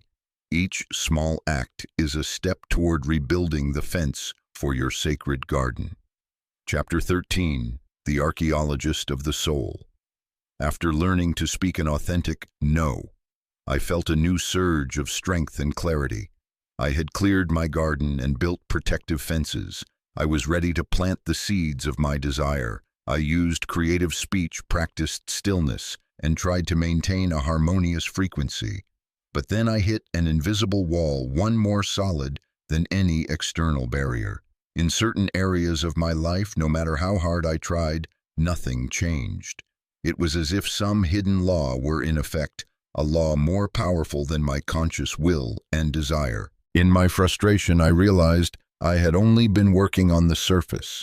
I had pulled the weeds and tilled the soil, but I had never inspected the foundation beneath. I understood that the source law doesn't just respond to what I say or what I do. It obeys a much deeper command, the most secret core beliefs I hold about myself and the world. I could pray for abundance, but if deep down I knew I was unworthy, the universe would always honor that knowing, not the prayer. The story of Marcus and his inherited land is a powerful metaphor for this inner excavation. Marcus was a diligent and knowledgeable farmer. He inherited a large, fertile plot of land, a place that looked full of promise to any observer. He did everything perfectly. He chose the best seeds, tilled the soil with care, and watered it regularly. He poured all his love and energy into the land. But something strange happened. His harvest was always stunted. The plants wouldn't grow tall. The crops were feeble, and they yielded only small, lifeless fruit. He tried everything, changing the crop type, adding all kinds of fertilizer, but the result was always the same. The villagers began to whisper that the land was cursed. Marcus himself started to believe it. He was hoping for a bountiful harvest, but reality reflected a different truth. One day a wise old woman passed by. She didn't look at the plants on the surface. She simply walked a circle around the land, closed her eyes, and felt the earth with her hands. Finally, she said to Marcus, "The problem isn't what you're planting, but what is buried. Your land is not cursed. It is simply bound by its past." She pointed to a spot and told Marcus to dig. Marcus, though skeptical, complied.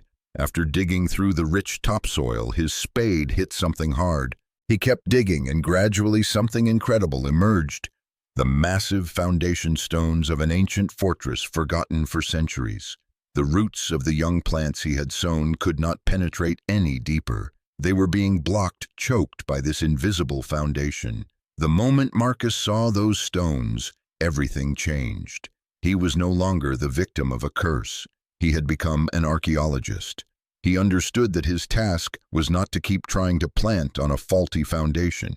His task was to bravely excavate and remove that old foundation. The work was incredibly difficult, but now it had a purpose. He wasn't fighting shadows. He was simply bringing what was hidden into the light. When the last of the foundation stones was removed, his land was finally free. The next season, the plants sent their roots deep into the earth, stretching powerfully toward the sun. The land hadn't changed, but its potential was finally free to be expressed. Unconscious contracts. Each of us is Marcus, and our mind is that plot of land. Beneath the surface of our good intentions lies the foundation of our unconscious beliefs, the contracts we have signed with our past. The law obeys your deepest beliefs. You can affirm, "I am wealthy," every day, but if you hold an unconscious belief that rich people are bad, the universe will respond to that belief. It will protect you from becoming a bad person by keeping you from becoming wealthy. You are bound by unconscious contracts. These beliefs are formed from childhood wounds, parental teachings, or painful experiences. Love always leads to pain. I have to struggle to be worthy. I'm not smart enough. These are the clauses in the invisible contracts governing your life. The universe responds to knowing, not hoping. Hope is a state of lack. It admits you do not yet have what you want. Knowing is a state of inner truth. When you truly know you are worthy regardless of external circumstances, that is the signal the law will obey. Your task is inner excavation. To change your life, you don't need to look outward. You need to dig inward. Become an archaeologist of your own soul. Bravely seek and identify the old foundation stones that are limiting you. The light of awareness is the tool of transformation. Limiting beliefs only have power when they hide in the darkness of the unconscious.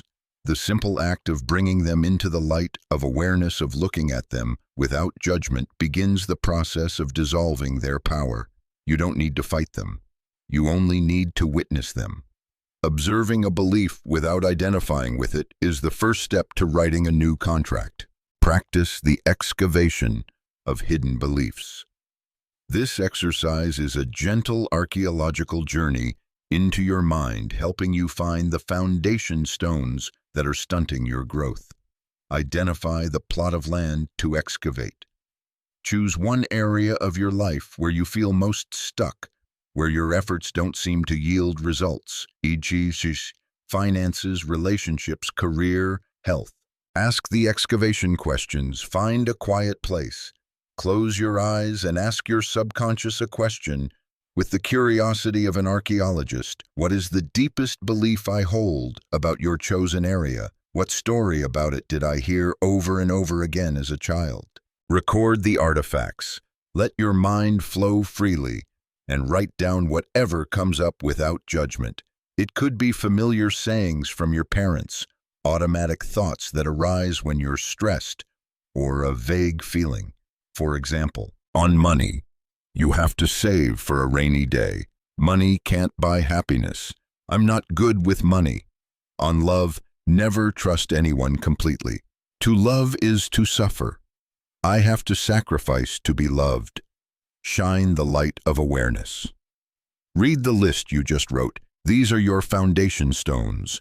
Don't try to change or deny them. Simply look at them and say to yourself, so that's it.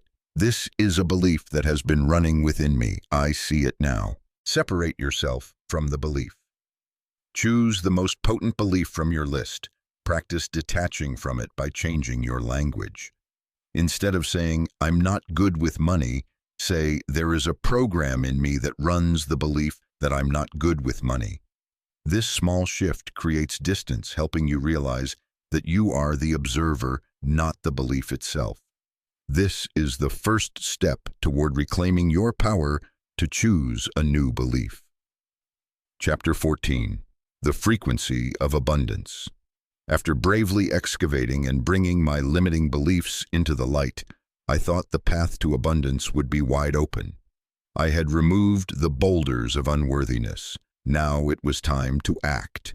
I threw myself into work harder than ever before, chasing every opportunity, seizing every possibility. I was acting like someone who was hunting for wealth, but I soon realized that the more I chased it, the more it fled. The more I worried about money, the more lack I felt. My efforts, no matter how great, seemed to yield only meager and exhausting results. The turning point only came when I realized I was wrong on a more fundamental level. I had been acting from a fear of lack, and the universe, that perfect mirror, was simply reflecting more lack back to me. I understood that wealth is not something external for me to pursue. It is a frequency, an inner state of being that I must learn to tune into.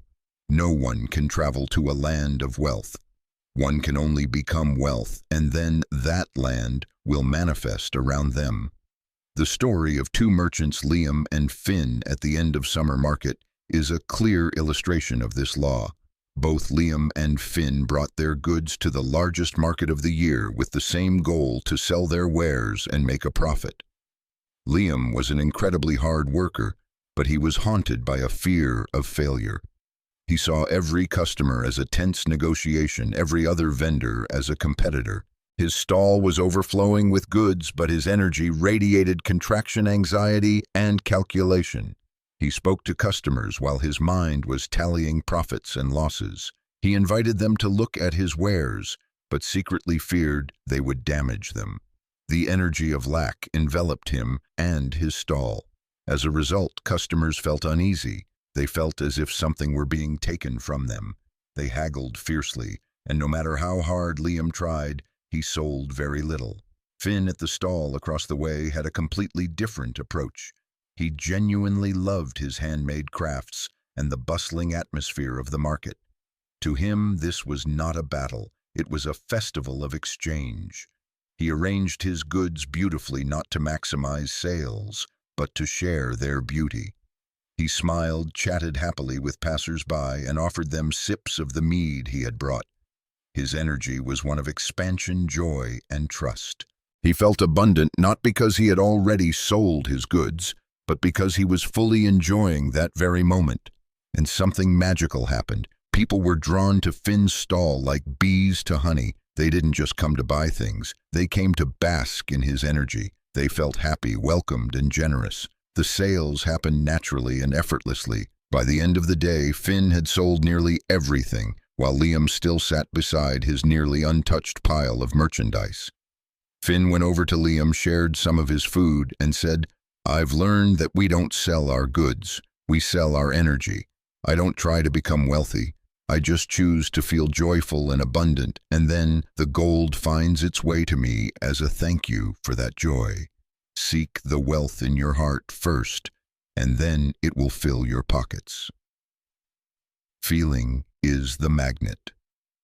The story of the two merchants reveals one of the most important secrets of prosperity. It is not a game of action, but a game of frequency. Wealth is an inner frequency, not an outer possession. The universe doesn't read your financial statements. It reads your energetic vibration. Before money can appear in your hands, wealth must exist as a feeling, a knowing within you. You must feel wealthy before you become wealthy. This is the paradox of creation. The state of wanting emits a frequency of lack and pushes away what you desire. The state of knowing you already have is a powerful magnet, attracting physical evidence to match that inner truth.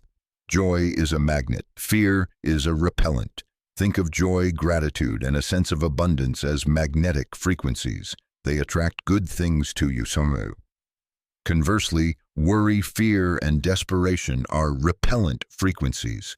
They push prosperity away, no matter how hard you try to grasp it. Frequency is more important than action. Two people can perform the same action, but if one does it from joy and trust, while the other does it from anxiety and fear, the results they receive will be completely different. The universe doesn't just respond to what you do, it responds to who you are while you are doing it. Saturate yourself with the feeling of abundance.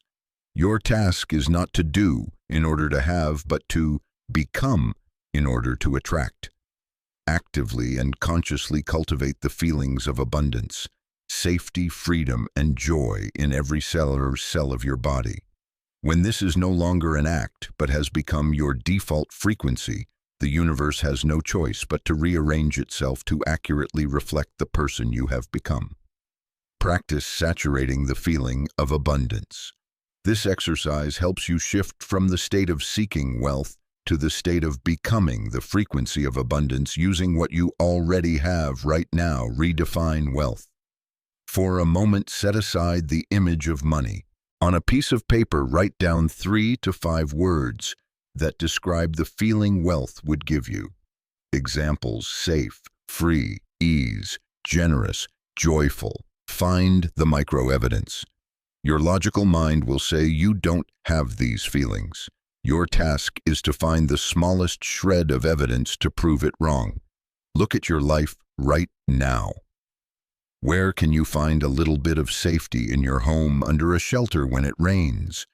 Where can you find a little bit of freedom in the choice to walk left or right in taking a deep breath? Where can you find a little bit of joy?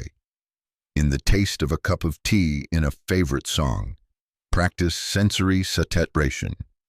Choose one of those small pieces of evidence. For example, enjoying a hot cup of tea. For 2 minutes, give your entire attention to this experience. Feel the warmth of the mug, the abundance of warmth. Smell the aroma of the tea, the abundance of scent. Taste the flavor on your tongue, the abundance of taste.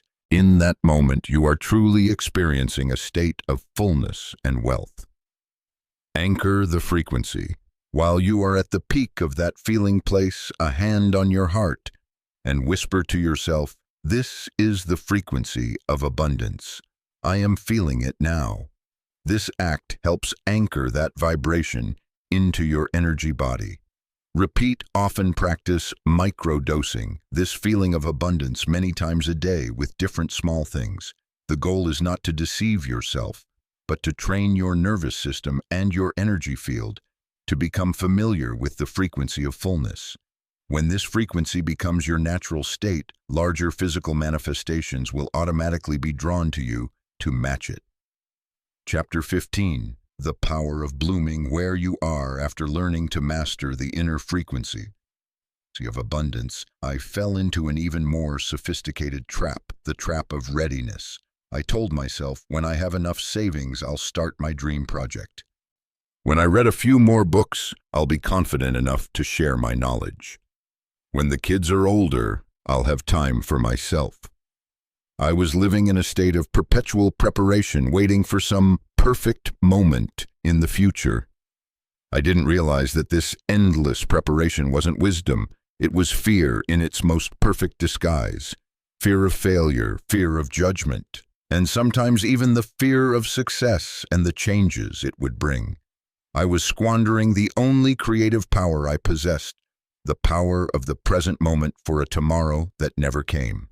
The turning point only occurred when I realized that the universe doesn't invest in plans, it invests in action. The story of Calin the architect and the Great Bridge is a powerful testament to this truth. Calin lived in a village isolated by a deep canyon. He carried within him a grand dream to build a bridge connecting his village to the prosperous city, on the other side bringing trade and opportunity to his people. He was a brilliant and meticulous architect. He spent years drawing perfect blueprints, calculating every detail, and creating an exquisite model of the bridge. He told the villagers, "We need enough rare wood from the upper forest, enough granite from the far quarry, and we must gather the most skilled craftsmen.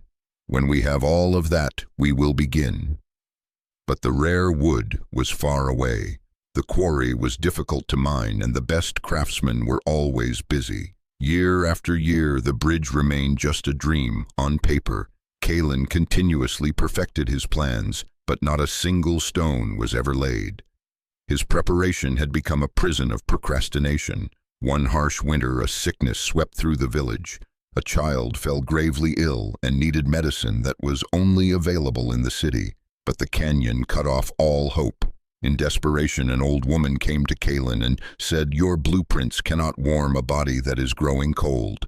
A small action today is worth more than a grand plan for tomorrow. Her words jolted Kalen awake. He realized the futility of waiting. He tore up his complex plans. He took only a coil of rope, a hammer, and went with a few villagers to the edge of the chasm. He didn't think about building the whole bridge. He focused on the only thing he could do right then, carving the first few footholds into the cliff face. It was a small, almost hopeless act, but the moment they began, the moment that first action was taken in the present, the universe responded. A group of loggers passing by saw their determination and stopped to help lower a large log to use as a lever. A blacksmith in the village, inspired, brought his finest chisels. Word spread, and builders from other villages, the same ones who had always been too busy, came to lend their strength. The resources didn't come before they started. They came because they started. The bridge was eventually built, not exactly like Kalen's perfect design, but it was real, and it saved more than just one child. Kalen had learned the most important lesson: you don't need all the resources to begin. You just need to begin, and the resources will be drawn to your action. The moment of power is now. Your dream is like Kalen's bridge. It will forever remain a blueprint if you do not lay the first stone today. Only now exists. The past is a memory. The future is in fantasy. All of your creative power and all of the universes is converged upon a single point right now. To wait for a better time is to refuse your own power. Endless preparation is a form of fear. Be honest with yourself. Is your need for more time or need for more information truly wisdom, or is it just fear's way of postponing action? Action in the present activates the flow of resources. The universe is like a wise benefactor. It won't fund a plan on paper. It only invests in a project that has already broken ground. Your action, no matter how small, is the signal you send that says, I'm serious, I've begun. And then the help, the ideas, and the opportunities will start to appear. Bloom where you are planted. Don't wait until you have a perfect garden to decide to bloom. Be the flower that blooms from a crack in the rock. Use what you have right where you are. The very energy of that blooming will turn the rocky crack into a fertile garden. Declare your readiness to condense time. Time is not a fixed line, it is elastic. The distance between you and your dream is determined by your feeling of readiness. When you stop saying someday and start declaring right now, you condense that timeline. The affirmation, I am ready, the time is now, isn't meant to convince anyone else. It is a command to your own energy field that the moment of creation has arrived. Practice the present moment action. This exercise is designed to break procrastination and help you reconnect with the power of the present moment. Choose your frozen dream. Think of a goal, a project, or a desire you have nurtured for a long time but have always postponed with the excuse, it's not the right time. Name the disguised fear. Look straight at your reason for procrastinating. I need more money. I need to be thinner. I need to take one more course. Call it what it truly is. This is my fear speaking. The 5-minute action. Ask yourself this powerful question. What is an action so small it's almost meaningless, that requires no preparation, that I can take right now in the next of minutes to move one step toward this dream? If you want to write a book, open a blank page and write the title or the first sentence. If you want to start a business, spend 5 minutes searching for the name of a competitor. If you want to heal a relationship, spend 5 minutes writing down one thing you appreciate about that person. You don't have to send it yet. If you want a healthier body, stand up and do 5 stretches right where you are. Feel the activation. The purpose of this action is not to produce a big result. Its purpose is to break the inertia, to send a signal to the universe and to your own subconscious that the game has begun. Declare your power immediately after completing that 5-minute action. Place a hand on your heart and say firmly and clearly, The perfect moment is now. I am in action. I am ready. You have just stepped out of the waiting room and onto the stage of creation, Chapter 16, The Dance of Inspired Action. After breaking through procrastination and understanding the power of acting in the present moment, I fell into another trap, one very common in the modern world. I began to worship busyness. I believed that action meant effort, hustle, and working to the point of exhaustion. I filled every moment with to-dos, but believing that productivity was the measure of progress. But my actions, though numerous, often sprang from stress and anxiety. They were like the frantic, panicked strokes of a drowning person, splashing water everywhere but not moving the boat very far. The shift only came when I was completely stuck on a project. The harder I pushed, the more tangled things became. Instead of forcing myself further, I decided to do the opposite. I let go completely. I went for a walk in the woods, not thinking about work at all. I was simply present with each footstep, and in that stillness and surrender, a sudden idea, a perfect and simple solution flashed into my mind. It didn't come from effort, it came from stillness. I realized that the most powerful action is not born from the will but germinates in peace. The story of Alara, the master potter, and her apprentice is a beautiful lesson in this art of action. A young apprentice, exceptionally talented and technically skilled, came to study with Alara. He knew every formula for the ratio of clay and water. He knew the precise temperature for the kiln. He believed perfection came from the control of the intellect. He sat at the potter's wheel, and with intense concentration, he tried to force the lump of clay to obey the perfect design in his head. But the clay seemed to resist him. The pots he created, while technically correct, were always stiff and soulless, and they often cracked mysteriously in the kiln. The more he strained, the greater his failure. Alara observed him in silence. One day she taught him no new technique. She simply gave him a silk ribbon and asked him to blindfold himself. "Now," she said, "forget every image in your head. Forget every rule. Do not try to create anything. Just feel. Let your hands have a conversation with the clay. Let your body lead." Blindfolded, the apprentice could no longer rely on his intellect or his sight. He was forced to surrender control. He placed his hands on the spinning lump of clay, and for the first time he truly felt it. He felt its softness, its moisture, and even the will of the clay itself. And then a dance began. His hands no longer forced. They moved gently, following subtle impulses from within. His fingers glided not according to a plan, but according to a wordless knowing. He was no longer a craftsman dominating his material. He and the clay had become one, dancing together in an act of co-creation. The pot took shape naturally, softly, with an organic beauty his mind could never have conceived. When Alara removed the blindfold, the apprentice wept at the sight of his creation. He understood. Masterful action is not a battle of will, but a dance of surrender. The body's language, the universe's whisper. Your actions become most powerful and effective when they are no longer the product of an anxious ego, but the expression of a deeper intelligence. Right action arises from stillness, not stress. Before making an important decision or starting a big task, take the time to find your inner stillness. Meditate, take a walk, or simply sit quietly. When your mind settles, the necessary action will reveal itself with clarity and ease. Your body holds ancient wisdom.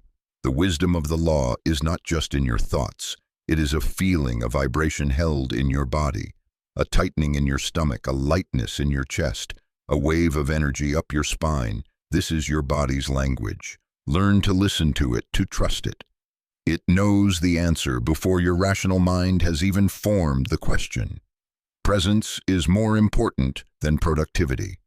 The universe doesn't reward busyness, it rewards presence. 1 hour of work in a state of flow, fully present and joyful, will yield 10 times the results of a full day of stressful, distracted work. Focus on the quality of your presence, not the quantity of your actions. Follow the gentle nudge. Inspired action never feels like a burden or an obligation. It arrives as a subtle impulse, a sudden idea that sparks your interest, a gentle pull in a certain direction. Do not dismiss these small nudges. They are the invisible threads the universe uses to guide you. Action is a dance, not a battle. Let go of the idea that you must fight to succeed. See each day as an opportunity to dance with life. Sometimes you lead, sometimes you follow. When you allow your movement to be guided by your inner wisdom instead of your ego's fear, every action becomes an expression of harmony. Practice the body's compass. This exercise helps you learn to make decisions and take action from the wisdom of your body rather than from the stressful analysis of your mind. You can use it for any decision, from the small to the significant. Identify the choice. Think of an action or a decision you are contemplating. For example, should I accept this invitation? Or is now the right time to start that project? Pause the analysis. Instead of immediately listing pros and cons, stop. Take 3 deep breaths and intentionally shift your awareness from your head down into your entire body. Try on the choice in your mind. Choose one option, close your eyes, and imagine you are carrying out that action. For example, imagine yourself saying yes to the invitation and being at the event. Listen to the body's feedback. Immediately scan your awareness through your body and notice the subtle sensations. Do you feel an expansion, a lightness, a warmth in your chest or belly? That is your body's yes, an energetic agreement.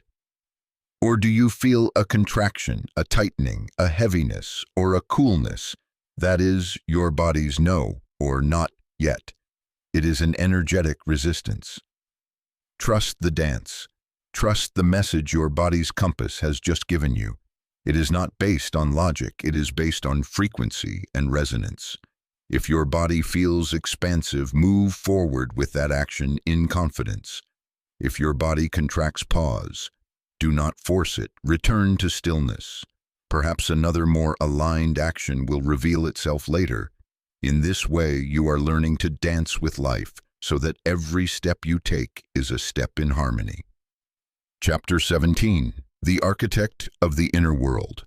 After learning to act from a place of stillness, I began to notice that my actions became more effective and less effortful. They were like gentle currents carrying me in the right direction. But then a new question arose. What is the destination of these currents? Inspired action without a clear vision is like a sturdy ship with no port to sail toward. I realized that before action, before even speech, there is a more primal originating power, the power of the inner image of the blueprints drawn in the workshop of the mind. I used to see my daydreams as a waste of time, as fanciful escapism. But then I understood they were not an escape from reality. They were drafts of a potential reality. And when a draft is polished with focused love and a feeling of truth, it becomes a detailed blueprint that the universe, the great master builder, will use to construct your world. The story of Jonas the sculptor is a powerful testament to this creative power. Jonas was a skilled sculptor, but his works often lacked soul, lacking the power to move the viewer. He was given a noble commission by the town council to sculpt a statue of courage to be placed in the central square. Jonas began the work with a vague notion in his head. He imagined a warrior in a heroic pose with a resolute face. He started with a large block of marble, but the work was a struggle. He felt like he was fighting the stone. He would chisel, then patch, trying to find the shape of courage. But because the image in his mind was so blurry, his hands became uncertain. The statue, though it took shape, was completely empty and emotionless. In despair, Jonas slumped to the floor. Just then, a blind old poet, a friend of his father's, came to visit the workshop. He couldn't see the statue, so he asked Jonas a strange question. "Don't just show me. Let me feel the courage you are sculpting. What does it taste like? What is its sound? When you touch it, is it warm or cold?" These questions forced Jonas to do something he had never done before. He closed his eyes. He stopped thinking about the statue's external form. He began to build a reality of courage from the inside out. He imagined the feeling of feet standing firmly on the ground. He heard the sound of a steady, fearless heartbeat. He smelled the scent of rain after a battle. He felt the warmth of determination spreading through his chest. He lived in that vision, feeling it with every sense until it became more real than the air he was breathing. It was no longer an idea. It had become a memory. When Jonas opened his eyes, he was a different man. He was no longer trying to sculpt. He picked up his chisel and his hands moved with a new certainty and power. He wasn't creating a statue of courage. He was releasing the form of courage that he now knew so intimately from the stone. The finished work surpassed all expectations. When the townspeople came to see it, they didn't just say the statue looked courageous. They said that by simply standing near it, they felt courage rising within themselves. Jonas had learned that he was not a stonemason. He was an architect of the inner world, and the stone had simply obeyed the perfect blueprint he had created, the sacred creative loop. Jonas's journey shows us a cyclical law, a self-reinforcing loop of creation. Inner vision, a clear image, a deeply felt vision in your mind, serves as the initial blueprint. Physical manifestation, the universe obeying that blueprint, rearranges reality to match your vision. Reinforced belief. When you witness your vision become reality, your belief in what is possible is powerfully reinforced. Greater vision. This reinforced belief in turn allows you to dare to dream bigger dreams, to draw even grander blueprints. And the loop continues. Clarity and the feeling of already real are the catalysts. The universe doesn't respond to vague wishes like, "I want to be happy." It responds to an image so detailed you can feel it with every sense. The feeling that it is already a part of your memory is the most powerful signal you can send. Reality flows toward the clearest vision. The creative energy of the universe is like water. It always flows to the lowest point, to the place of greatest certainty and detail. A well-polished inner vision becomes a point of energetic convergence, pulling reality toward it. You can program the future by living in it now. By spending time fully living in your vision, you are blurring the line between your inner and outer worlds. You are sending a command to your subconscious and to the universe that says this is the real reality. Make the physical world conform to it. Practice creating in the workshop of the mind. This exercise is a detailed process for you to become a master architect, using the workshop of your mind to draw the blueprints for your reality. Choose a blueprint. Select a specific desire you wish to manifest. Do not choose an abstract concept. Instead of wealth, choose the feeling of peace while easily paying all my bills. And instead of love, choose the feeling of warmth and joy while cooking dinner with my partner. Enter the creative workshop. Find a quiet place and sit or lie down comfortably. Close your eyes and declare that you are stepping into your sacred creative space.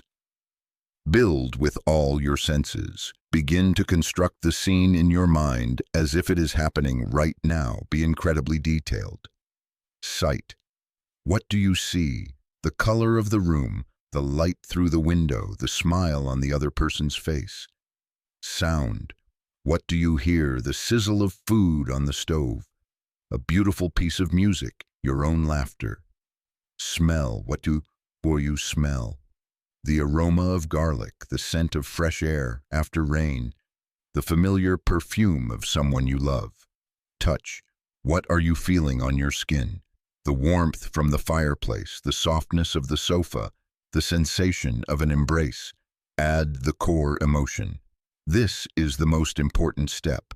Once you have a vivid scene, ask yourself, what is the core feeling I am experiencing? It could be peace, joy, gratitude, safety. Allow that emotion to rise up and flood your entire body. Turn it into a memory. Remain in this state for a few minutes until it feels familiar, true, as if you are recalling a beautiful memory that has already happened. When you open your eyes, carry the feeling of that memory with you. You have completed the architect's work. Now trust that the master builders of the universe have received the blueprint and are getting to work. Chapter 18. The Confession at the Threshold. After learning to be an architect of my inner world, I painted beautiful visions and felt them deeply. I believed that with a sufficiently clear blueprint, all paths would open. But then life in its own way placed before me challenges that seemed immovable. They were towering walls, tightly shut gates that no vision or affirmation could penetrate. My first reaction was to try harder. I visualized more intensely, acted more decisively, and tried to perform a confident and powerful version of myself, hoping to impress the universe. But it was all in vain. The wall remained. The gate stayed shut. I was exhausted from the performance, and in the stillness of my failure, I heard a question whisper from the challenge itself. But who are you really behind all that effort? I realized that life's great challenges don't come to see my performance. They come to hear my confession. The story of Ronan the Wise Knight and the Whispering Gate is a timeless lesson about this threshold. Ronan was a knight renowned not only for his strength, but also for his great wisdom. He was given a mission of the utmost importance to travel to the Isle of Rebirth, to retrieve an herb that could save his gravely ill king. The only path to the island was through the Whispering Gate, a massive stone archway sealed by an invisible energy. Ronan tried every method he knew. He pushed against the gate with all his might. He recited ancient incantations he had learned from scrolls. He searched for hidden mechanisms. He even stood before the gate practicing what he had learned of creative law, trying to use his will and a powerful vision to force the gate to open. He performed all his best qualities, strength, wisdom, and confidence. But the gate did not stir. Utterly defeated, Ronan fell to his knees before the gate. He had exhausted every skill, every mask, every role he possessed. Now all that was left was himself, a bare, tired, and desperate man. In that silence he seemed to hear a whisper emanating from the stones themselves. Who are you really? Ronan suddenly understood. This gate was not a test of his abilities. It was a test of his authenticity. It didn't need him to be strong or wise. It needed him to be real. He took off his shining armor, the symbol of his role as a knight. He no longer tried to speak in the voice of a hero. He spoke in the trembling voice of an ordinary man. I am Ronan, and the truth is, I am afraid. I am afraid I will fail. I am afraid the king will die, and it will be my fault. I don't know if I'm good enough. I am tired of pretending. It was a complete confession, a surrender of every facade. He was no longer trying to be approved of. He was simply speaking his raw truth in that moment. The instant those authentic words were spoken, a miraculous change occurred. The invisible energy sealing the gate vanished like mist. The gate didn't open with a great noise. It simply ceased to be a barrier. The path was clear. Ronan understood that the greatest obstacle had not been the gate, but his own refusal to face the truth of who he was. The gate was not opened by strength. It was opened by surrender. The key of authenticity. Your life has its own whispering gates. They are the great challenges, the impasses that seem to have no escape, and they are also waiting for only one thing from you. Challenges are thresholds, not barriers. Change your perspective. A difficulty does not appear to stop you. It appears as a sacred gatekeeper to ensure that you are truly ready for what lies on the other side. It is purifying you, testing you so that you may pass through worthily. Authenticity is the key. Performance is pointless. The universe cannot be fooled. You can repeat positive affirmations all day, but if deep down you feel fear and unworthiness, the gatekeeper will only see the fear. Stop performing. Start being authentic. Every difficulty demands a truth. Look at your greatest difficulty right now. See it as a gatekeeper facing you and asking, What is the truth you are avoiding? Is your financial problem demanding that you admit your fear of lack? Is your relationship waiting for you to acknowledge your old wounds? The gate opens through surrender, not strength. The more you try to break down the gate, the more solid it will become. The gatekeeper is not waiting for your fist. It is waiting for your open hand. It is the surrender of the mask, the surrender of control, and the acceptance of who you are right here, right now. The answer lies where you are most reluctant to look. The truth that can set you free is often found in the places you are most afraid to look. Your fear, your weakness, your guilt, your insecurity. To courageously step into those spaces and speak the truth without judgment is the bravest act of all. In vulnerability, true strength is found. Practice the confession before the gatekeeper. This is a profound practice to help you face your greatest challenges with authenticity instead of force. Identify your gate. Think of the biggest problem, difficulty, or impasse in your life right now. Envision it as a massive closed gate before you. Recognize the armor. Acknowledge all the ways you have tried to break this gate. Have you tried working harder strength, analyzing more wisdom, acting artificially optimistic and confident performance? Acknowledge these strategies without judgment. Listen to the gatekeeper's question. Take a deep breath. Look at the gate in your mind and imagine it asking you a single question.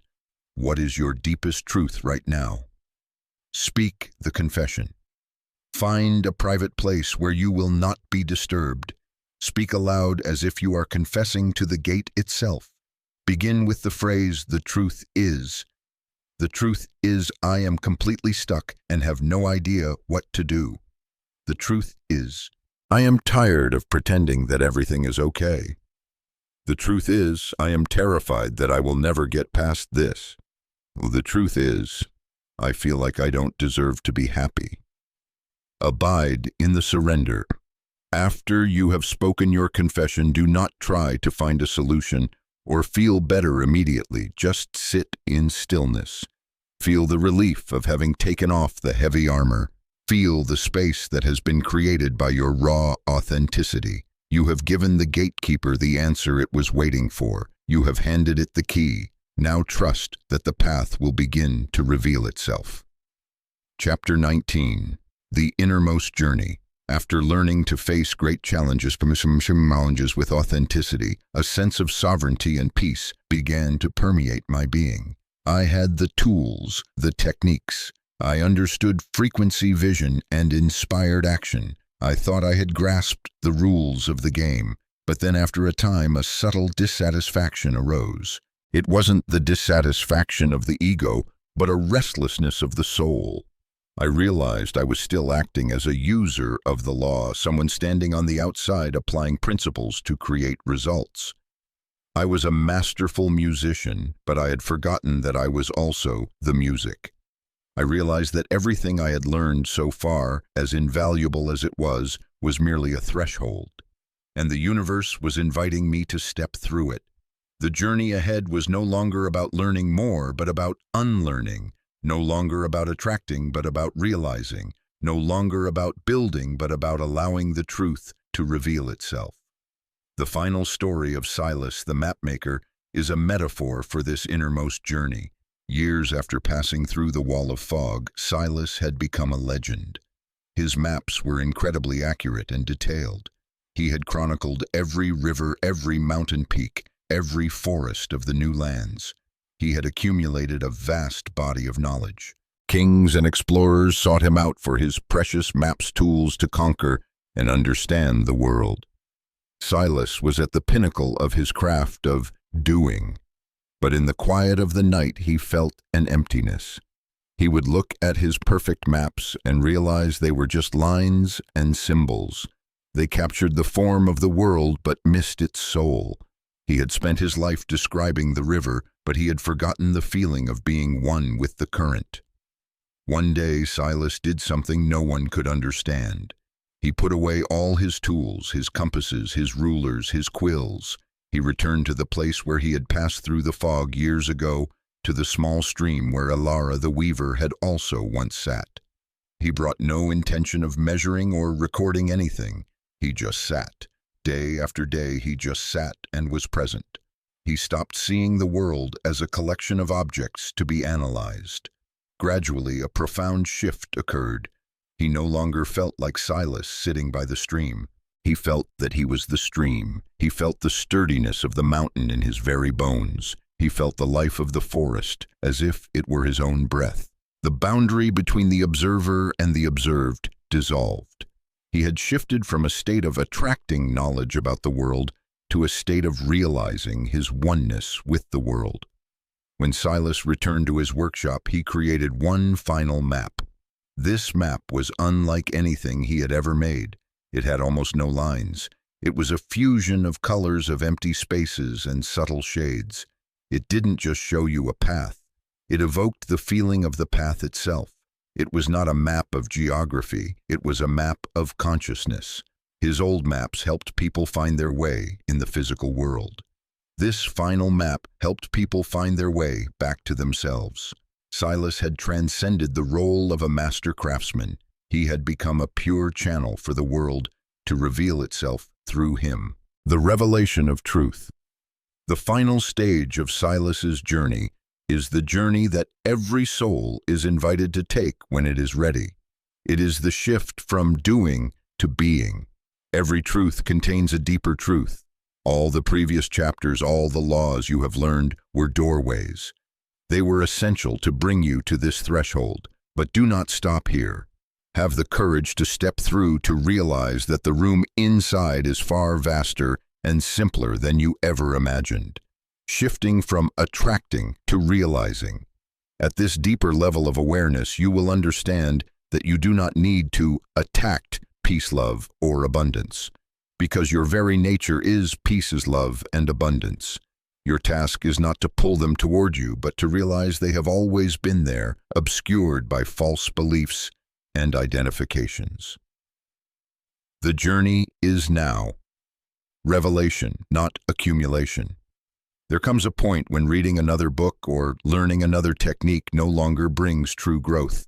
Growth now comes from letting go of definitions, of concepts, of masks, to allow the truth that is already within the space to reveal itself. Change your question. To begin this innermost journey, change the question you ask yourself. Instead of asking, "What must I do next to get what I want?" ask, "What veil is still obscuring the recognition that I already have everything?" The true miracle is to relinquish all pretense. Ultimate power is not found in becoming adept at manifesting reality. The greatest miracle lies in completely giving up the effort to be someone and simply being yourself. A pure presence, a transparent channel for life. When you stop performing, the real transformation begins. Practice, it is already here. This is not a technique to achieve something. It is a remembrance, a way for you to taste the state of realizing instead of attracting. Choose a quality. Think of a state or quality you have been trying to attract into your life, e.g., peace, love, confidence. Pause all effort. For 5 minutes, consciously set aside all the techniques you have learned. No affirming, no visualizing, no planning. Simply give yourself permission to rest. Ask the new question, close your eyes, and gently ask yourself without expecting an answer from your intellect, what veil is making me believe that peace is something external, something I need to find? Observe the veils. Don't try to analyze. Just observe what arises. It might be a stream of anxious thoughts, a feeling of tension in your shoulders, an old memory. See them as clouds passing through the sky. You are the sky, not the clouds. Feel the pre-existing presence. As you observe these clouds without identifying with them, a space is created. In that space, feel subtly. Can you recognize that behind all the noise, there is a stillness, a peace that has always been there? It is very gentle, very humble. It is not something you created. It is your nature. It has always been here. Abide in this recognition. You are not attracting peace. You are realizing that you are peace. Chapter 20. The Decree of a Unified Being. After passing through the doorways of revelation, I began to understand an even deeper truth. I had learned to listen, to act, to create from an inner vision, but at times I still found myself repeating affirmations, still secretly practicing techniques, as if I were still trying to convince the universe or convince myself. I realized that repetition, no matter how intentional, still springs from a tiny, lingering sliver of doubt, a belief that saying it once is not enough. I knew the treasure was in the room, but I was still standing outside the door chanting the mantra, "The treasure is in there," instead of simply walking in and claiming it. And then one day life placed me in a situation where I had no time to prepare, no opportunity to repeat myself. I had only a single moment to act, a single chance to speak. In that moment, I was forced to abandon all techniques. I had to gather my entire being, every desire, every belief, every cell, into a single point of absolute certainty. I spoke my intention just once from that deep place, and the result was so immediate and powerful that it taught me the final lesson: ultimate power lies not in supplication, but in unification. The final story of Alara the Weaver from long ago, now a wise elder, is a testament to this creative decree. A calamity fell upon her valley. It was not a drought or a flood. It was a nothingness spreading from the dead lands to the north. The grass turned to silver and crumbled to dust at a touch. The soil lost its life. The animals fled. A great fear covered the land. The people prayed, performed ceremonies, and repeated their pleas day and night, but the nothingness continued to spread.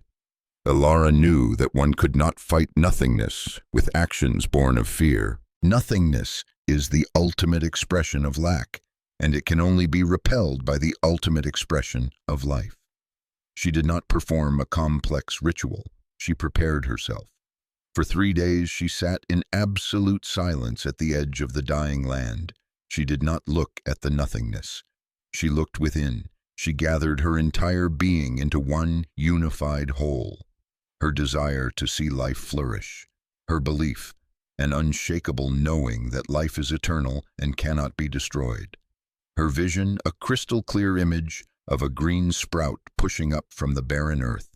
Her body feeling the warmth of spring and the vibration of a living seedling, when every aspect of her being, thought, feeling, memory, and every cell vibrated at a single frequency, the frequency of pure life. She knew the time had come.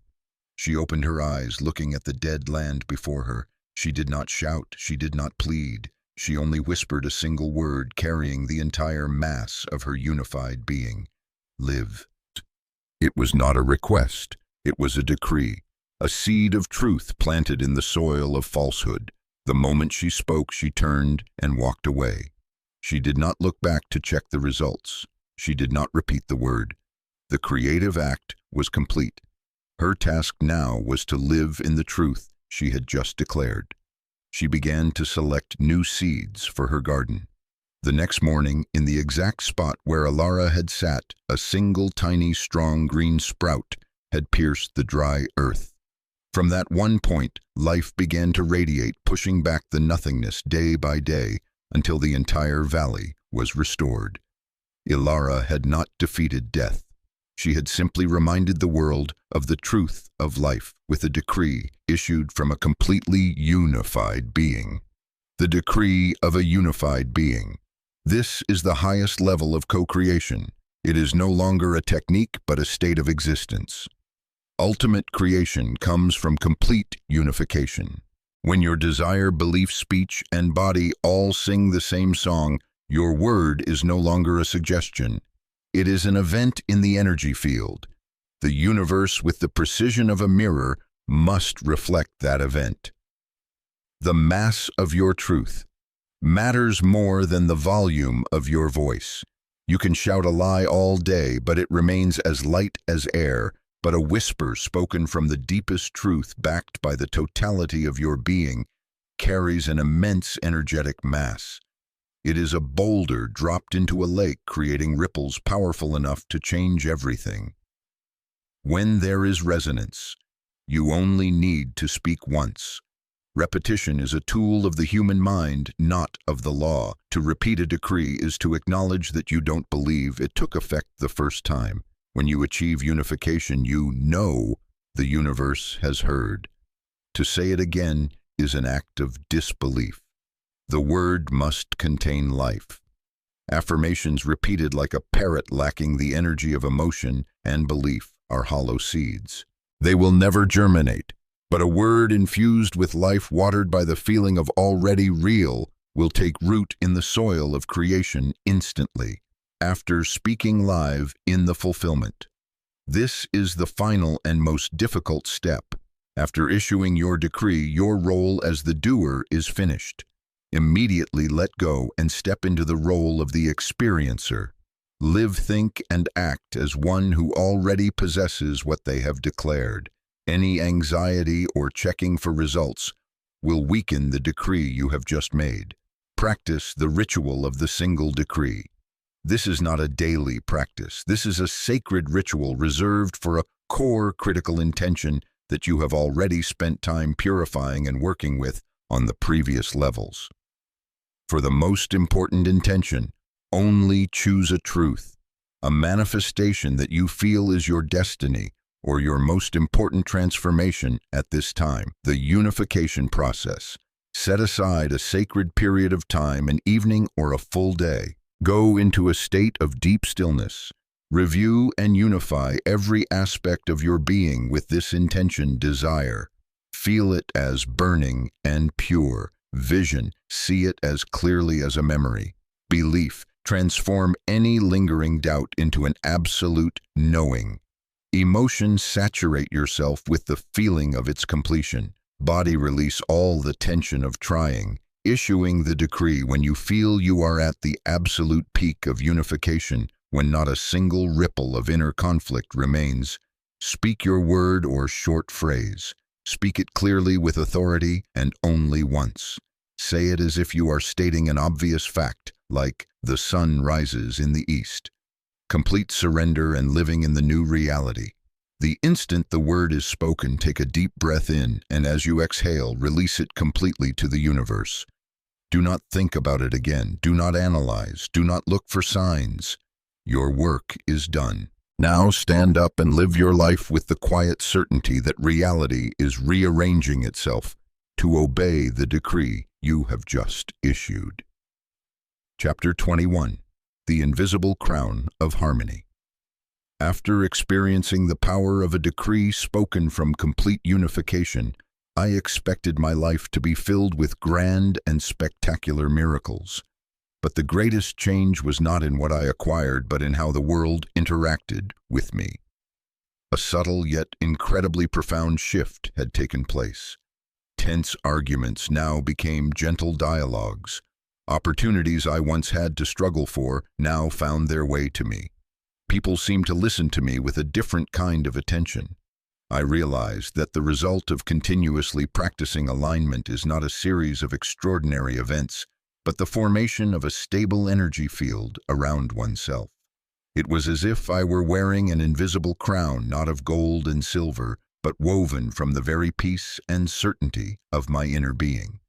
This crown cannot be seen, but it can be felt, and it commands respect without a single word.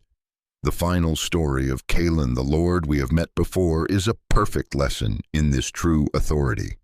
Years after learning his lesson in stillness, Calin had become a respected leader.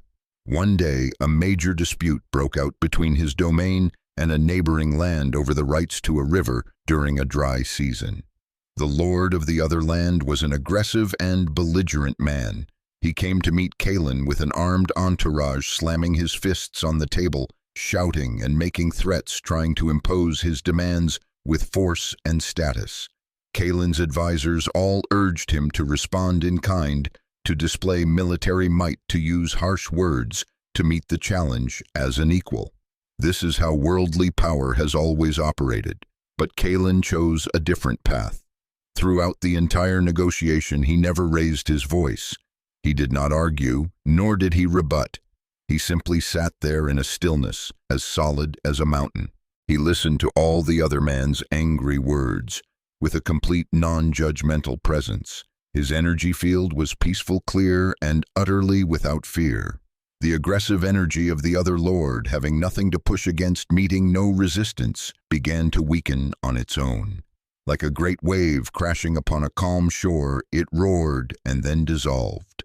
The lord shouted until he was exhausted and fell into silence himself. In the space of stillness that Kalin had created, a miracle occurred. The hostility vanished. The other lord, now calm, looked at Kalin with different eyes. Only then did Kalin speak. His voice was deep, warm, and full of truth. He did not issue a command, but proposed a solution that was fair to both sides. Because his words were spoken from a place of complete harmony, they carried an undeniable weight. The other lord agreed almost immediately, not because he was convinced by logic, but because he felt the authentic, quiet authority radiating from Kalin. Kalin had not won a battle. He had won through his presence. He needed no golden crown, for he was already wearing the invisible crown of harmony. The Sermon of Presence. When you have come to the end of the path of practice, you will realize that the final goal is not to master techniques, but to become a presence. Harmony bestows upon you an invisible crown. When you live in a state of harmony, an energy field of peace and authority automatically forms around you. Others may not understand why, but they will feel safe and trusting in your presence. They will listen to your words naturally. True authority whispers, it doesn't shout. Authority that comes from status or title always needs to be displayed and defended. The true authority of an aligned soul is quiet. It has nothing to prove because it is truth. Be the magnet, not the hunter. When you stand firmly in your truth, you become a lighthouse. You don't need to go searching for ships. Your light will automatically attract those who need your guidance, the opportunities that match your frequency, and the recognition you never demanded. Your being is your message. There comes a time when you no longer need to teach or preach. Your life itself is the lesson. The way you face challenges, the way you love, the way you are silent, all of it becomes a sermon more alive and powerful than any words. Embody your power. The universe doesn't just respond to a single thought or emotion, it responds to the totality of who you are. Learn to walk, stand, and breathe like one who knows who they are, not with arrogance, but with a quiet certainty. When you physically embody your truth, the world has no choice but to reflect that reverence back to you. Practice wearing the invisible crown. This exercise helps you practice the physical embodiment of your power and harmony, turning an inner state into an outer presence. Find your energetic axis. Stand comfortably with your feet shoulder-width apart. Close your eyes. Imagine a cord of light traveling from the center of the earth up through the soles of your feet, along your spine, and straight up through the crown of your head, connecting you to the sky. Feel the stability and alignment of this energetic axis. Feel the crown of light. Imagine a crown made of warm golden light forming just above the crown of your head. It is not heavy or ostentatious. It is light, brilliant and vibrating with a frequency of peace and wisdom. This is the symbol of your direct connection to the source. Move with quiet dignity. For a few minutes, walk around the room with an awareness of this energetic axis and this crown of light. Ask yourself, how would a person wearing this crown walk? Perhaps with graceful, intentional, unhurried steps. How would they breathe? Perhaps with deep, even breaths. How would they sit? Perhaps with a straight, dignified, and relaxed posture. Bring this energy into interaction the next time you are about to enter a conversation, whether with a loved one or a business partner. Take 30 seconds to reconnect with the feeling of your axis and your crown. Don't change what you plan to say, only change the energy from which you speak. Speak from this place of quiet dignity. Observe the reflection. Notice how others interact with you. Do they listen more attentively? Has the usual resistance lessened? You haven't done anything different on the surface, but you have completely changed the message your being is emitting. You are teaching the world how to treat you by the very nature of your presence. Chapter 22, the final lesson, the art of being. Had come a long way from a stressed weaver, a rigid leader, an unconscious storyteller. I had gradually learned the laws of creation. I had learned to listen, to trust, to act, to architect. I had mastered techniques. I had tempered qualities. I thought I had reached the destination, that I was now a skillful operator of the machinery of reality. But then a final truth, one both liberating and humbling, was revealed. It came not in a dramatic moment, but on a quiet afternoon when I was doing nothing at all. I watched a leaf fall, and I suddenly understood. The leaf does not try to fall. The wind does not strive to blow. The earth does not practice turning. They simply are, and from that state of being, the entire dance of the cosmos is expressed in perfection. I realized that everything I had learned, all the laws, were merely lessons to bring me back to a single primordial state, an ultimate truth. The universe does not respond to what I do. It responds to who I am. The story of the guardian of the source on the mountaintop is the final lesson. On the highest peak where all winds begin, lived a person in a simple hut. No one knew their name. They were known only as the guardian of the source. Their presence was said to keep the valleys below peaceful and fertile. One year, a terrible storm formed over the sea, a storm larger than any in recorded history, and it was heading straight for the valleys. The villagers panicked. They sent their swiftest runners up the mountain, begging the guardian to do something. They pleaded for a ritual, a decree, a talisman to stop the storm. They expected a powerful action. When they arrived, they found the guardian calmly sipping tea on the hut's porch. The guardian listened to their panicked pleas, then simply smiled and poured them some tea. The guardian did nothing. No incantations were read, no hands were waved. The guardian simply continued to be present in a deep, unshakable peace, or watching the approaching storm, not with fear, but with a loving acceptance. The messengers were deeply disappointed and terrified.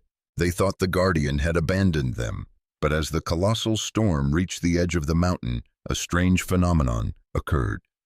The storm did not dissipate. It was not blocked. It simply parted. The dark clouds and roaring winds seemed to gently flow around the mountain and the valleys, like a river respectfully yielding to a sacred rock before rejoining on the other side to continue its journey. The valleys were completely untouched. The guardian had not fought the storm. The guardian had not commanded the storm. The guardian simply was peace. Their frequency, their very existence, created a field of harmony, so powerful that the storm, an expression of chaos, could not penetrate it. It had to obey a higher law. It had to bow to a being who had ceased to struggle. The villagers learned the final lesson. The greatest power lies not in action, but in existence. The ultimate truth. Our journey through all the laws and lessons leads to this single destination. This is where all practice ceases and life truly begins. The law responds to who you are, not what you do. This is the pinnacle of all truth. You can do all the right things, but if your state of being is anxiety, you will only receive more reasons to be anxious. Stop focusing on doing. Focus on being. Reality bows to the one who has stopped chasing it.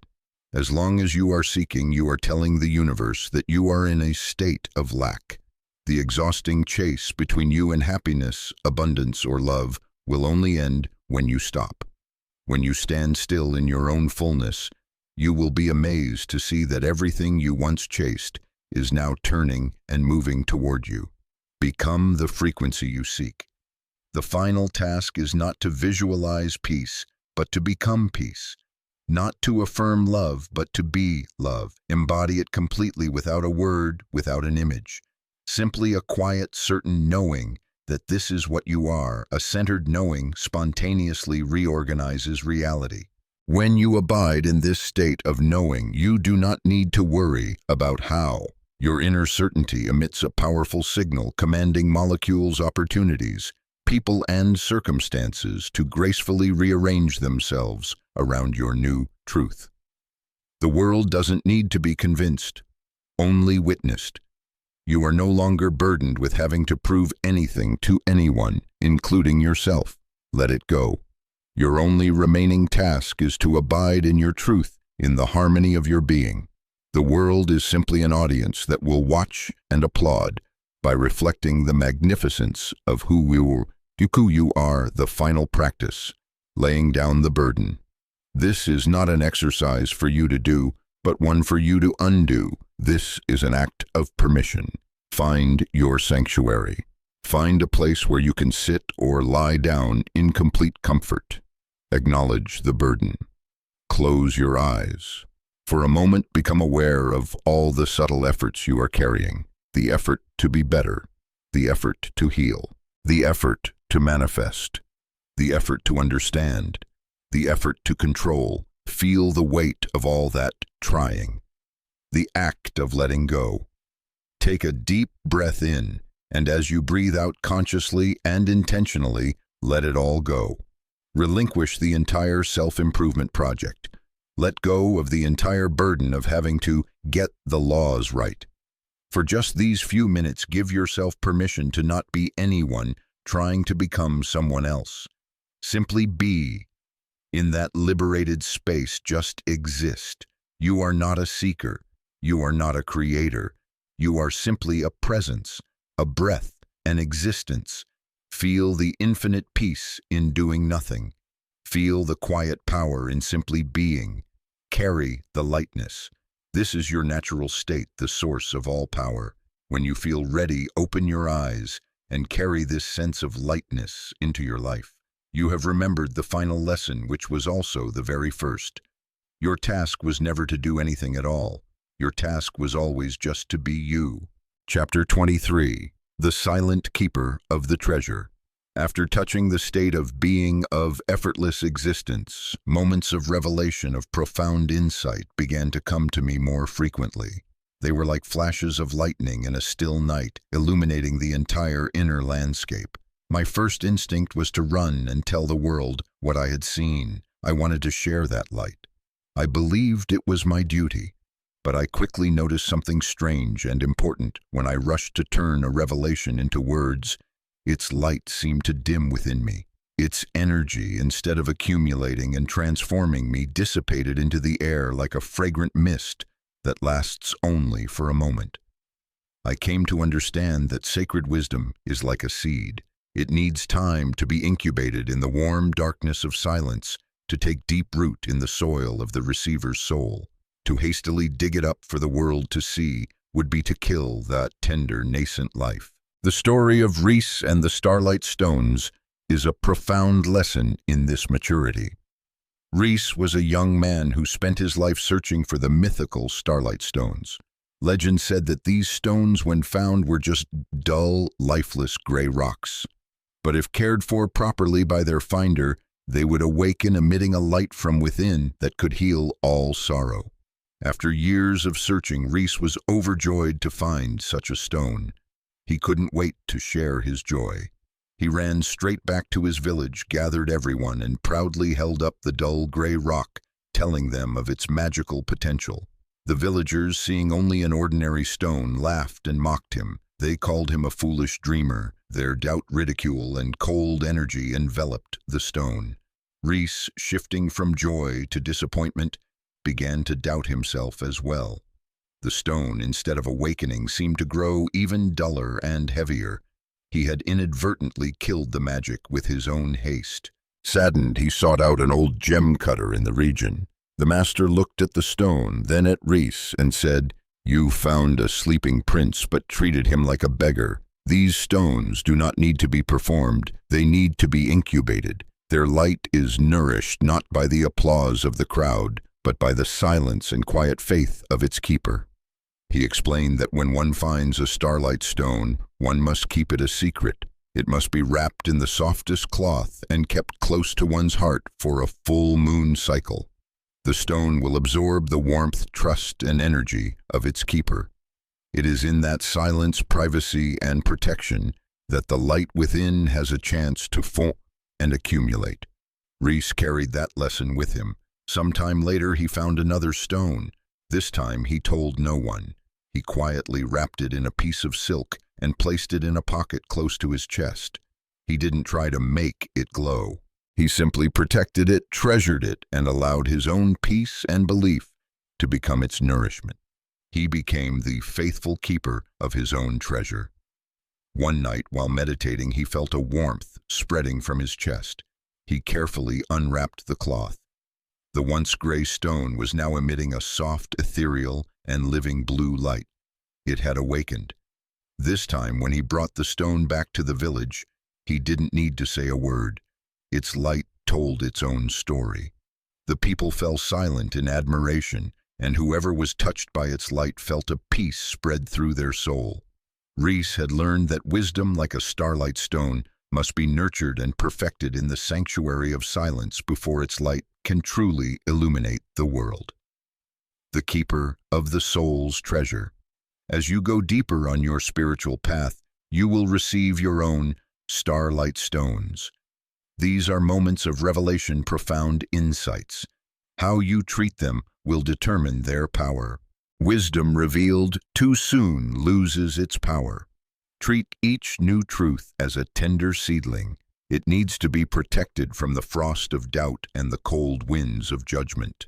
Give it time to grow strong within you before it is resilient enough to endure the outer world. A revelation is first for the one who receives it. The primary purpose of a revealed truth is not for you to preach. Its purpose is to transform you.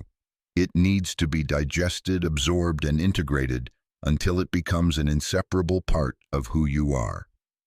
Containing accumulates energy. Keeping silent about an insight is not selfish. It is a conscious act of accumulating and concentrating its energy. Like a lens that focuses sunlight to create fire, your containing of wisdom increases its power. Selective sharing carries the weight of the law. When you have fully integrated a truth, you will know when to speak to whom and how. At that point, your words are no longer just personal opinions. They carry the weight and authority of an embodied truth, giving them the power to deeply touch and transform the listener. Become the keeper of your own treasure. The insights you receive are your most sacred possessions. Do not casually give them away to those who will not cherish them. Protect them, incubate them. Let them do their magical work of changing you from the inside out. Practice incubating the seed of wisdom. This exercise is a practice in patience and reverence, helping you to nurture your own seeds of wisdom. Recognize the gem. The next time you have an aha moment, a profound insight about an issue in your life, recognize it as a precious starlight stone that has just been given to you. Resist the immediate urge. Notice the almost instantaneous desire to tell someone. Take a deep breath and consciously choose silence. This is the first act of protection. Wrap it. Instead of analyzing it with your intellect, wrap it in the silence of your heart. Carry it with you through your day. Occasionally, gently feel its presence as if you are carrying a treasure in your pocket. Nurture through embodiment. Quietly ask yourself, how can I live this truth today, even in one small action? If your insight is about forgiveness, practice forgiving someone or yourself for a minor mistake. If it is about letting go, clear out a small corner of your home. This is how you incubate wisdom, by letting it change your actions before it changes your words. Trust in the ripening trust that if this truth needs to be shared, the universe will arrange the right time and the right person to listen. When that time comes, you will share not from the excitement of a new discovery, but from the solid ground of a lived and experienced truth. Chapter 24. The Silent Dialogue with the Universe.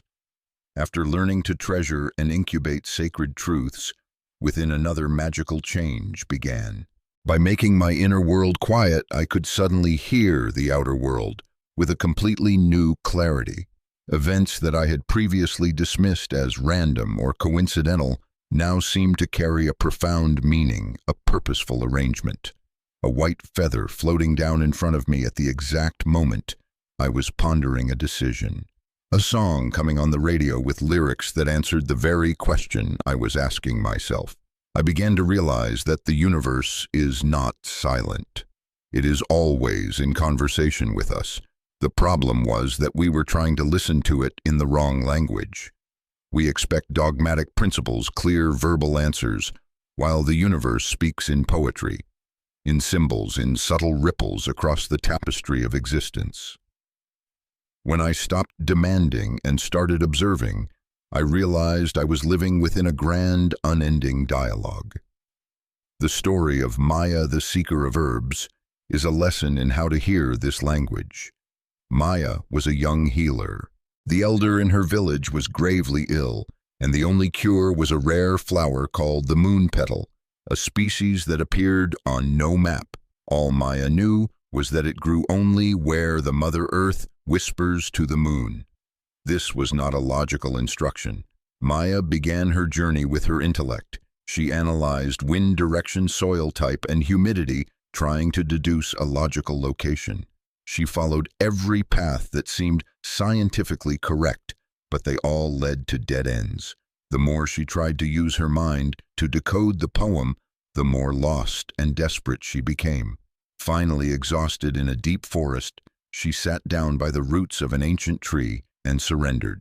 She remembered the elder's teaching, don't try to read the world with your mind. Listen to it with your whole heart. She closed her eyes, took a deep breath, and asked a simple question into the space around her, please show me the way. Then she did nothing more. She simply opened herself to observe. A moment later, a silver-white moth, a creature of the moon, flew over and circled in front of her, seeming to wait. Her reason dismissed it as a coincidence, but her heart felt a gentle nudge, a knowing feeling that this was the answer. She decided to trust that feeling and follow the moth. The moth led her to a stream. In the stream bed, she saw a stone that had been perfectly worn by the water into the shape of a crescent moon. Again, she felt an inner confirmation. She walked along the stream. A short while later, she heard the call of a bird she had never heard. Before its song, a repeating 7-note melody. She felt the number 7 had a special significance. 7 days later, following the stream, she came to a hill with 7 large boulders arranged in a circle. Her journey was no longer a blind search. It had become a living dialogue. The moth, the stone, the bird's call. Each individual sign might have been a coincidence, but together they formed a map drawn in the language of symbols. Finally, on the night of the full moon, she arrived in a small valley, hidden behind those 7 stones. Under the silver moonlight, hundreds of moon petals were in bloom, emitting a soft, gentle light. She had found it not with her intelligence, but with her ability to listen and trust in the silent dialogue with the universe. The language of life. Maya's journey teaches us that there is always a conversation taking place. We just need to relearn its language. The universe's language is symbolic, not spoken. Let go of the expectation that guidance will come in the form of clear sentences. Instead, learn to read the poems that life writes for you every day, the shape of a cloud, a recurring number, a chance encounter. The world is a living oracle. When you are in a state of alignment, everything around you can become an oracle. A falling leaf can be a message about letting go. A sturdy tree can be a reminder of perseverance. Nothing is meaningless. Everything is an answer. Signs are direct messages to the soul. Pay special attention to things that catch your attention in an unusual way, recurring events or unexplainable urges. These are not distractions. These are letters sent by the universe directly to the deep wisdom of your soul, bypassing the logical postman of the mind. Understand through resonance, not analysis. You cannot use a dictionary to translate this language. When you receive a sign, don't try to analyze it immediately. Let it settle within you. Feel it. Does it bring a sense of peace, a confirmation, a warning? The meaning of the sign lies in the resonance it creates within you. Ask and remain receptive. Be the one to start the conversation. Ask your question to the universe clearly. But the most important step comes after completely let go of any expectation about how the answer will arrive. Your role is not to be a hunter of signs. Your role is to become an open space, a patient listener trusting that the message will arrive at the perfect time and in the most perfect way.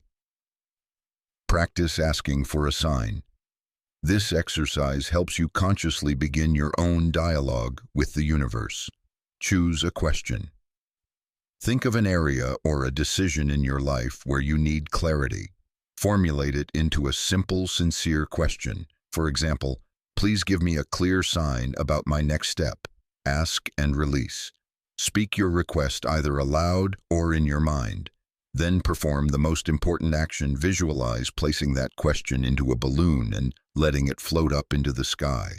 Release it completely. Don't expect an answer from a specific source or at a specific time. Maintain soft awareness. Go about your life, but with a new layer of awareness. This is not a tense searching, but a gentle, open attention. Notice what naturally draws your eye or your ear over the next 24 to 48 hours. Recognize the rule of 3. A sign often tends to confirm itself. Pay attention to the rule of 3. Do you hear the same strange name 3 times? Do you see the same animal, for example, a dragonfly, in 3 different places? Repetition is one way the universe emphasizes its message. Trust the knowing feeling. When a sign appears, check it with your inner compass. Does it give you a gentle ping, a sense of recognition, an aha feeling? No matter how irrational it may seem, trust that feeling. That is your soul's confirmation that the message has been received. You are learning to read the living map the universe is drawing just for you. Chapter 25. The Light That Shines from Emptiness. After a long journey through the layers of consciousness, after learning to listen to the universe and dialogue with it, I stood at the threshold of a final truth. I thought I had understood, but there remained one last, most subtle veil, one final effort of the ego, the effort to be an enlightened or aligned person. I was still secretly performing my piece, still trying to demonstrate my insight. I was still a person practicing spirituality, not yet truly being spirit. The final liberation came not in a moment of deep meditation, but on an afternoon when I was doing something utterly meaningless. I was sitting on the grass, plucking a blade and blowing on it, trying to make the same playful sound I had as a child. I failed again and again, and then burst out laughing at my own silliness. In that moment of purposeless laughter, a peace and a pure joy greater than any state I had ever tried to achieve washed over me. I realized that the greatest power is not found when we strive to reach the stars. It is found when we are perfectly happy being human, right here on the ground. The final story of Calin, after he had renounced all titles, is a lesson in this effortless radiance. Years after becoming a legendary leader known for his wisdom and stillness, Calin decided to do something no one could understand. He relinquished all power, handed his domain to a worthy successor, and retired to a small wooden house by the sea to live as an anonymous woodcarver. He was no longer anybody. He had nothing left to prove. One day, envoys from a powerful rising empire came to find him. They brought demands insisting that his former lands submit to their rule. They sought out Calin, having heard he was the true power behind everything. They expected a tense battle of wits, a display of authority, or at least a defiant refusal. They found Calin on the beach, not meditating but laughing with joy while teaching a child how to skip stones on the water.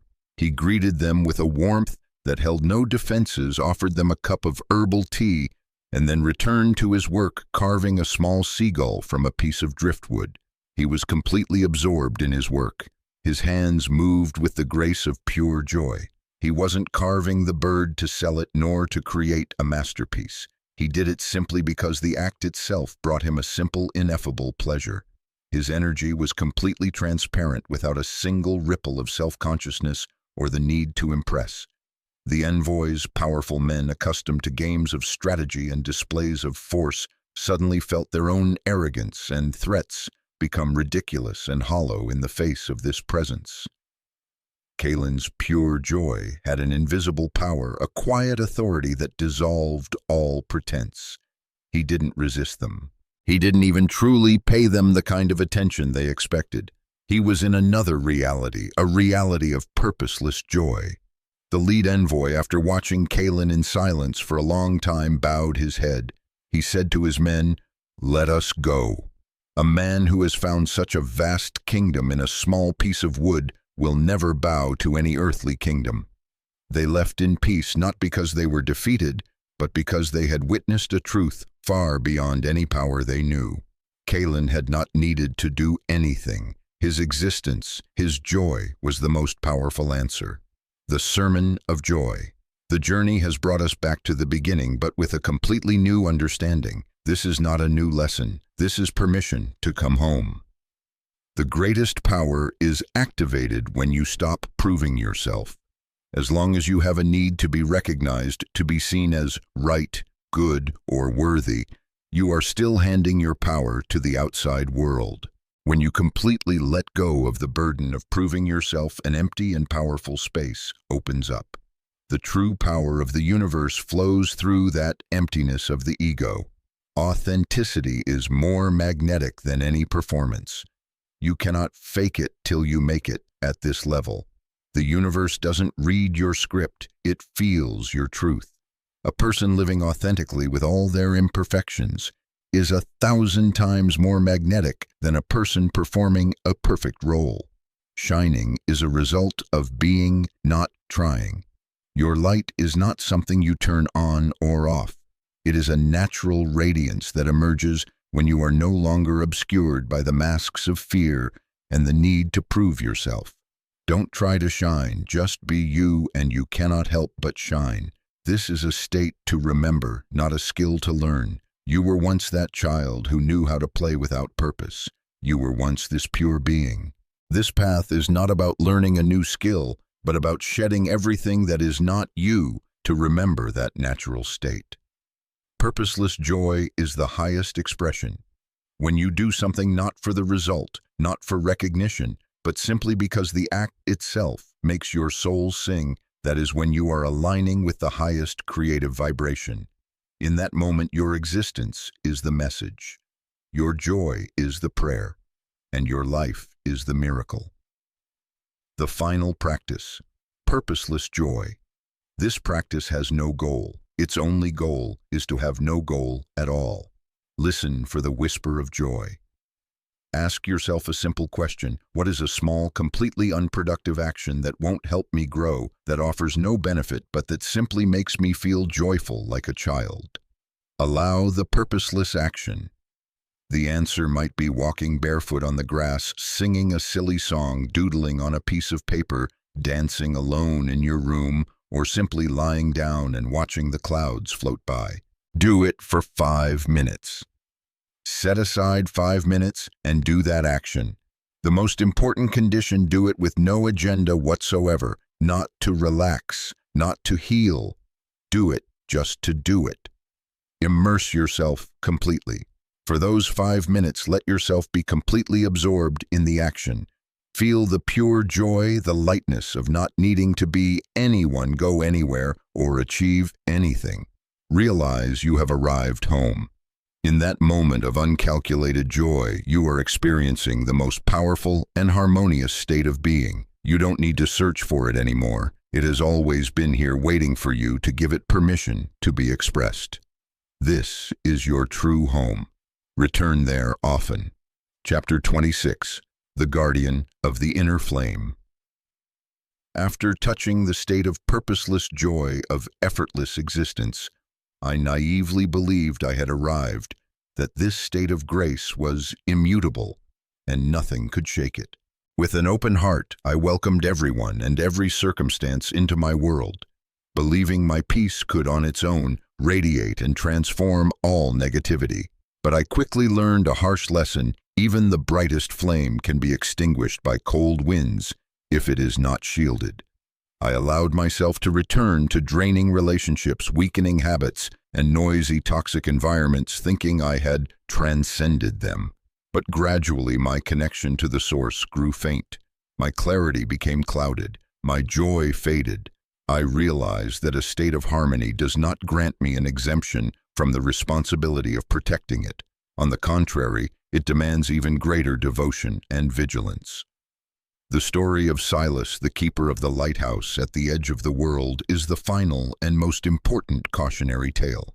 Silas was tasked with tending the great lighthouse, an ancient structure whose light was not fueled by oil, but by a self-luminous, eternal crystal.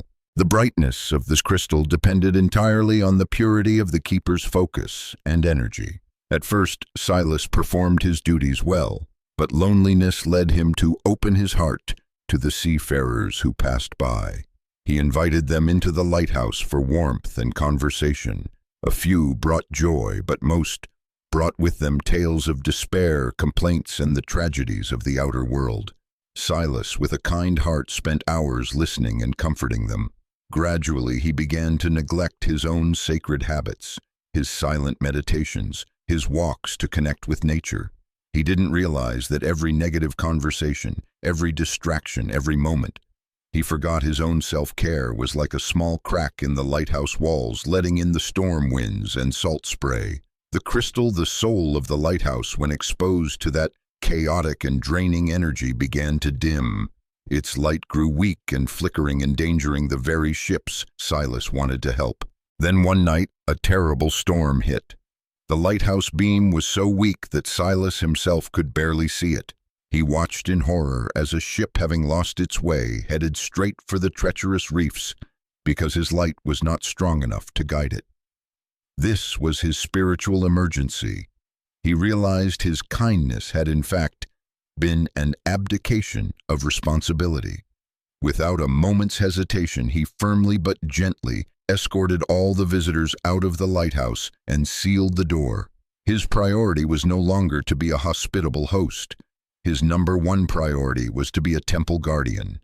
Alone in the storm, Silas focused his entire being on a single task: protecting the flame. He cleaned the salt from the glass, sealed the cracks, and most importantly, he sat before the crystal, using his silence and focus to channel pure energy back into it. He became the guardian of his own connection. As his energy grew strong and focused again, the crystal responded. It blazed forth with a brilliant, powerful beam of light that cut through the torrential rain, showing the ship the way to safe harbor. Silas had learned the ultimate lesson: the greatest service he could offer the world was not to open his door to everyone, but to diligently and fiercely protect his own flame so that it could shine brightest for those who truly needed it. Your most sacred responsibility. Your spiritual journey, no matter how high it soars, must ultimately return to this most fundamental and practical lesson. Your spiritual energy must be diligently protected. Your connection is a sacred flame. Do not naively assume it cannot be extinguished. Be a faithful and vigilant guardian, protecting it from the winds of negativity and the rains of distraction. You cannot create from a leaky vessel. Every toxic relationship, every weakening habit, every chaotic environment is a leak draining your creative energy. Before you can fill your vessel with good things, you must first seal the leaks. Treat energy leaks as emergencies. Associating with a person who always brings you down is not a minor annoyance. It is a spiritual emergency. Drowning yourself in negative information is not a bad habit. It is an emergency. Treat them with the seriousness and urgency they deserve. Your energy is the currency of creation. Your inner light is the only capital you have to invest in your dreams. When you protect and accumulate it, You become energetically wealthy, capable of creating anything. When you squander it, you will remain in a state of creative bankruptcy. Protecting your flame is your first responsibility. This teaching supersedes all others. More than visualizing, more than affirming, more than acting, your number one job is to be the guardian of your own vibrational frequency. Protect your peace as if your life depends on it, because spiritually speaking, it does. Practice auditing and sealing your energy leaks. This exercise is a practical and powerful audit to help you identify and begin to handle the places where your energy is being wasted. Map your leaks. Take a piece of paper, draw a large circle in the middle, and write "My Flame" inside it. List the drains. Around that circle, write down everything that makes you feel tired, drained, or negative after you engage with it. Be brutally honest. People. The name of a friend who always complains, a relative who is always critical. Activities: mindless social media scrolling, watching violent news. Environments: a cluttered room, a noisy workplace. Internal habits: judging yourself, worrying about the future. Identify the emergency. Look at your list. Circle the 1 or 2 items that you feel are draining you the most. These are the biggest cracks in your lighthouse. Make a sealing plan. For each circled item, write down one specific small action you commit to taking this week to begin sealing that leak. If it's a person, I will limit my conversation with them to 10 minutes. Or I will not answer their texts after 9 p.m. If it's social media, I will only use it for 15 minutes after dinner. If it's self-judgment, every time I notice I'm criticizing myself, I will stop, take a breath, and say, I choose kindness. The Guardian's Oath. Place a hand on your heart and say with determination, my energy is sacred, my space is a temple. I am the keeper and guardian of my own flame. Starting today, I will take this responsibility seriously. This oath will reinforce your commitment and send a clear message to the universe that you are ready to protect your power. Chapter 27. The Final Sermon of Silence. After learning to be the faithful guardian of my own inner flame, I began to notice something strange. As I stopped trying to change the outer world and focused only on maintaining the purity of my inner energy, the outer world began to change in the most profound way. I stopped offering unsolicited advice. I stopped trying to heal others. I was simply present in the stillness and wholeness of my own being. And a sacred paradox occurred. The less I tried to help, the more I seemed to help. Friends would come to me in their confusion, and instead of offering solutions, I would just sit with them in silence. And in that silence, they would find their own answers. I realized that at the highest level of alignment, your service is no longer an action. It is a state of being.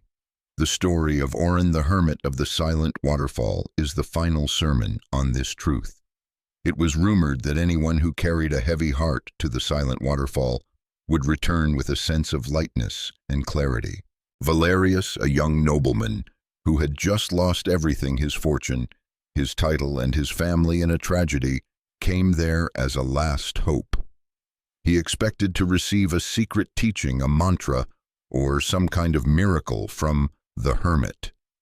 He found Oren the Hermit sitting on a rock doing nothing but quietly observing the flowing water.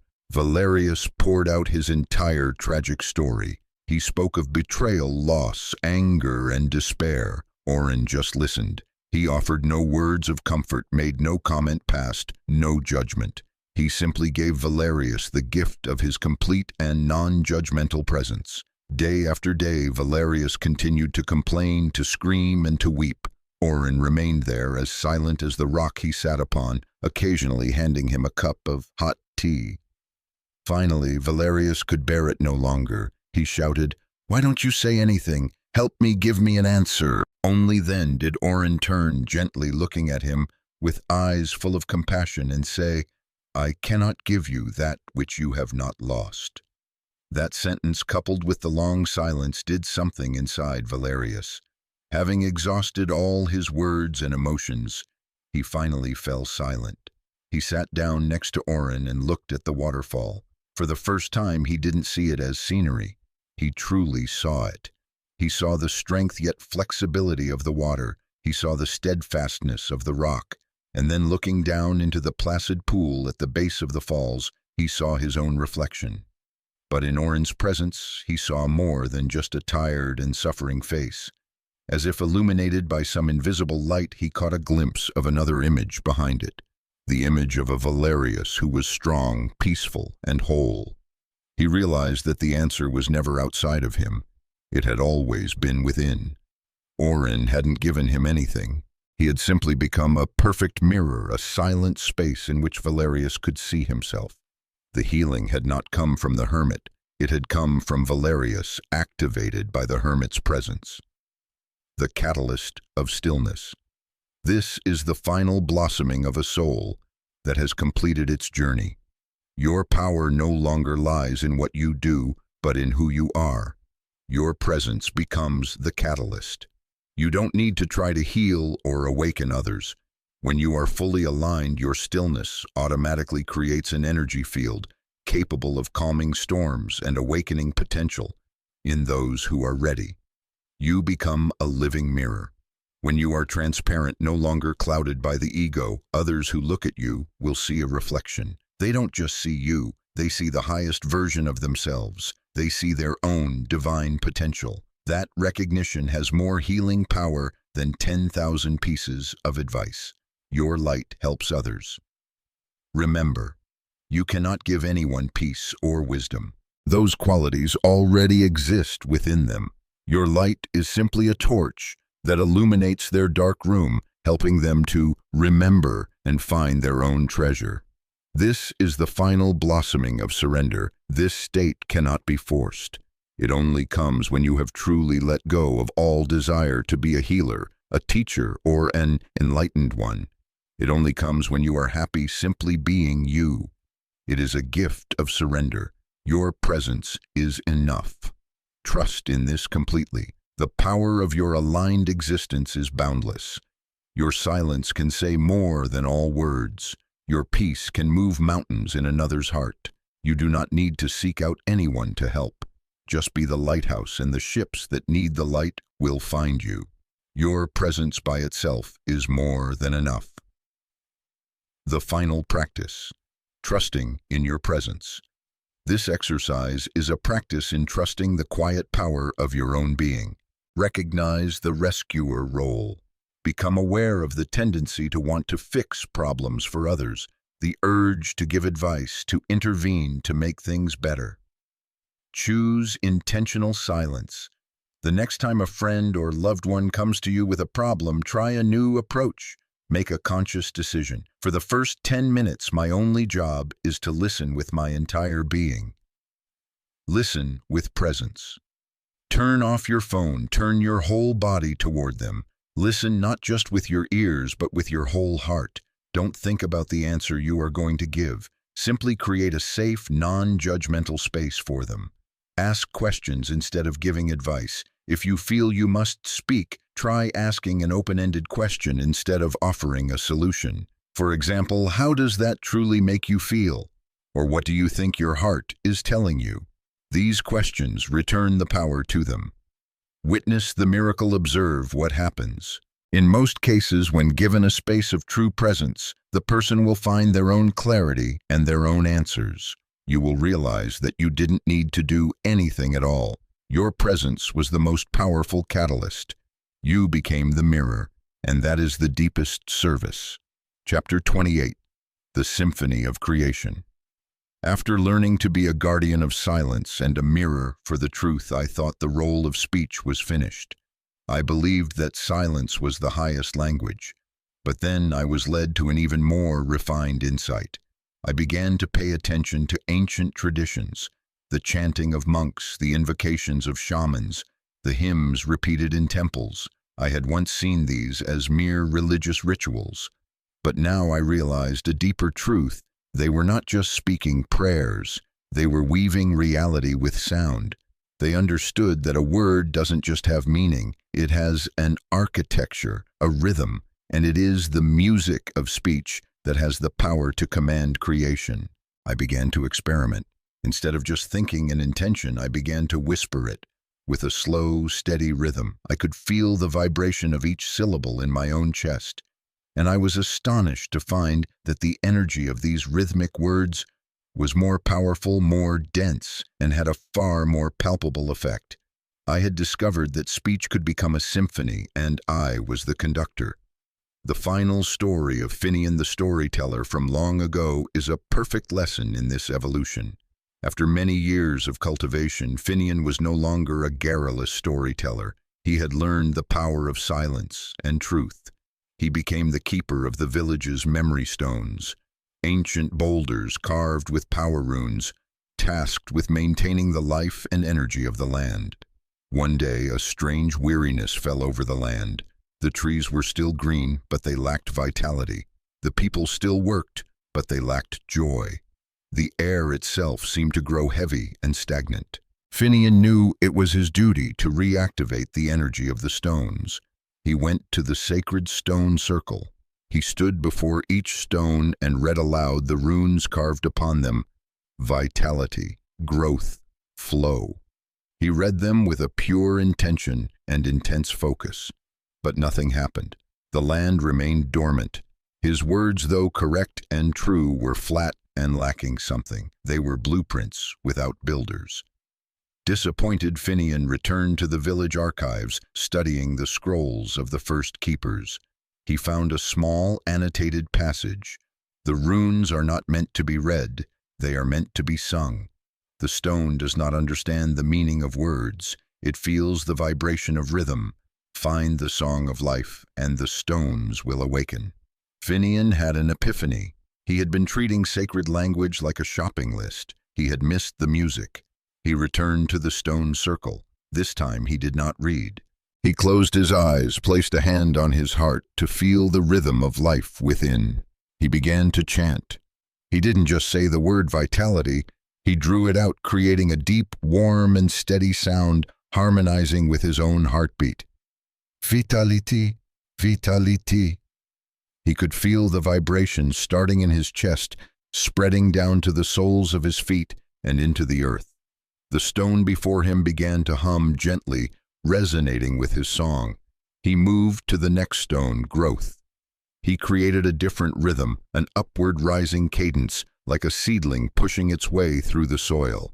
For each stone he found a rhythm, a melody that suited the nature of the word itself. He was no longer a reader of words. He had become a conductor directing a symphony of creation. When he had completed his song, a tangible wave of energy spread from the stone circle throughout the valley.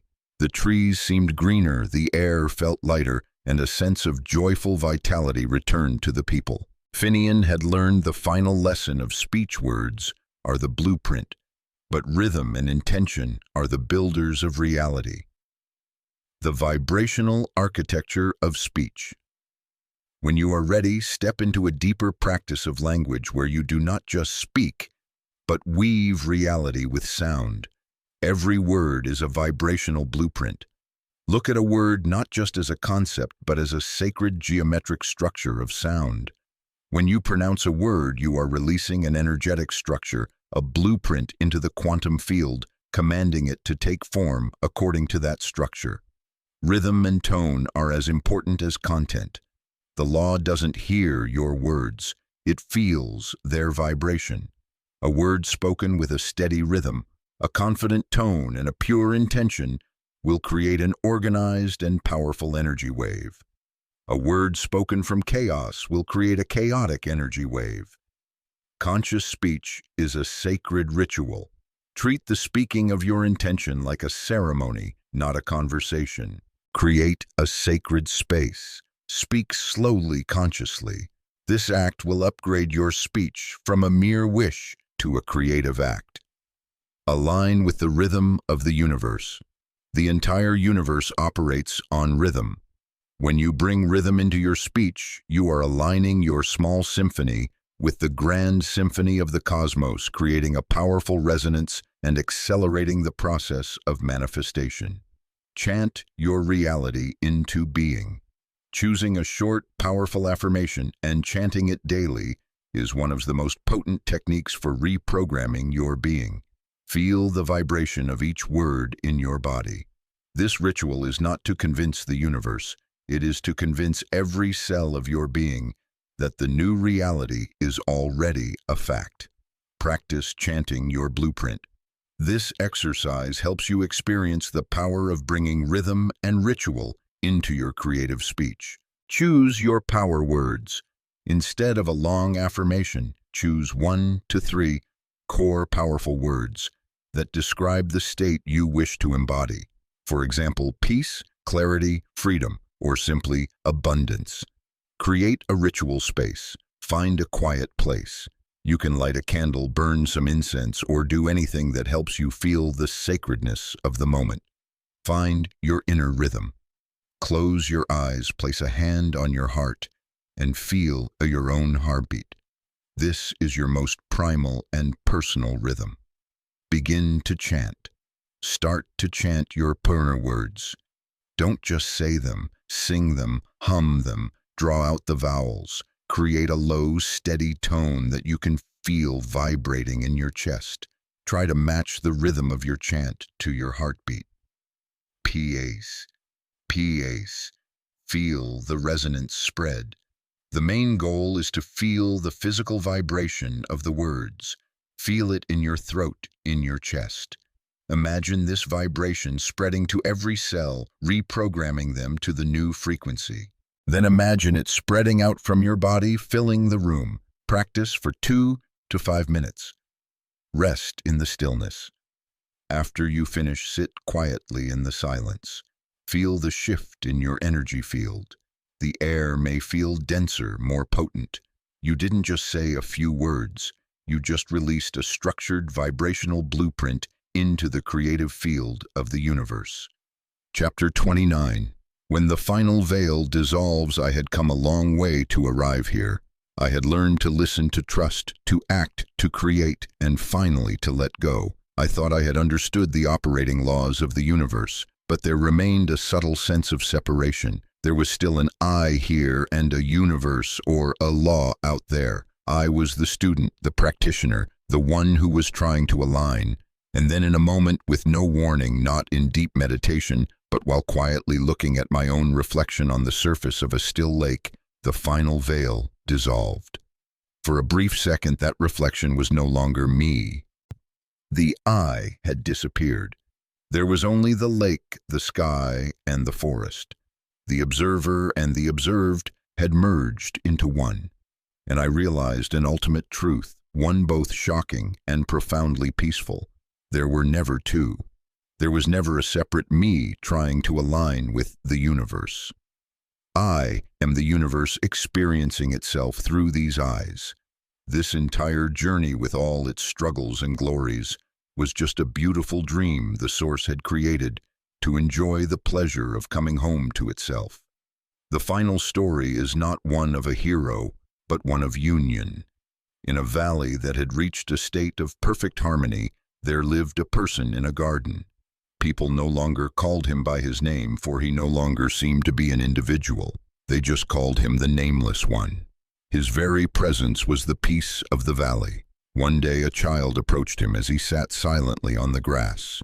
The child, with an innocence not yet clouded by concepts of separation, asked a simple question. "Sir, when you want a flower to grow, who do you pray to?" The Nameless One smiled a smile that contained the entire cosmos. He picked up a tiny seed from the earth. He placed it in the palm of his hand and said to the child, his voice like the wind whispering through the leaves, "I do not pray for the seed, little one. I am the desire of the seed to push its way upward. I am the Mother Earth patiently waiting to embrace it. I am the sunlight extending its warm fingers down to nurture it. I am the rain falling to grant it life." Then he gently placed the seed in a small hole in the ground. "And now," he continued, I am the vast silence, joyfully witnessing myself being born again. In that moment, the child did not understand with her mind, but she felt it with her whole heart. She looked at the nameless one, at the seed, at the earth, and saw that it was all one. There was no longer a prayer and a listener, no longer a creator and the created. There was only the eternal dance of life expressing itself. You have arrived home, your journey like mine, like Alara's, Silas's, Kalen's, and all the others was only ever meant to lead to this final recognition. This is not a new lesson to learn, but a truth to rest in. The final veil is the illusion of separation. The entire feeling of a you here and a world out there was only a necessary illusion. Be thankful for that illusion, for without it, you would not have had the precious experience of seeking and the joy of finding. But now it is time to let that veil dissolve. You don't use the law, you are the law. Let go of all concepts that you are wielding an external power. You are not a musician playing a piece of music. You are the music. You are the source law expressing itself in a unique and beautiful form.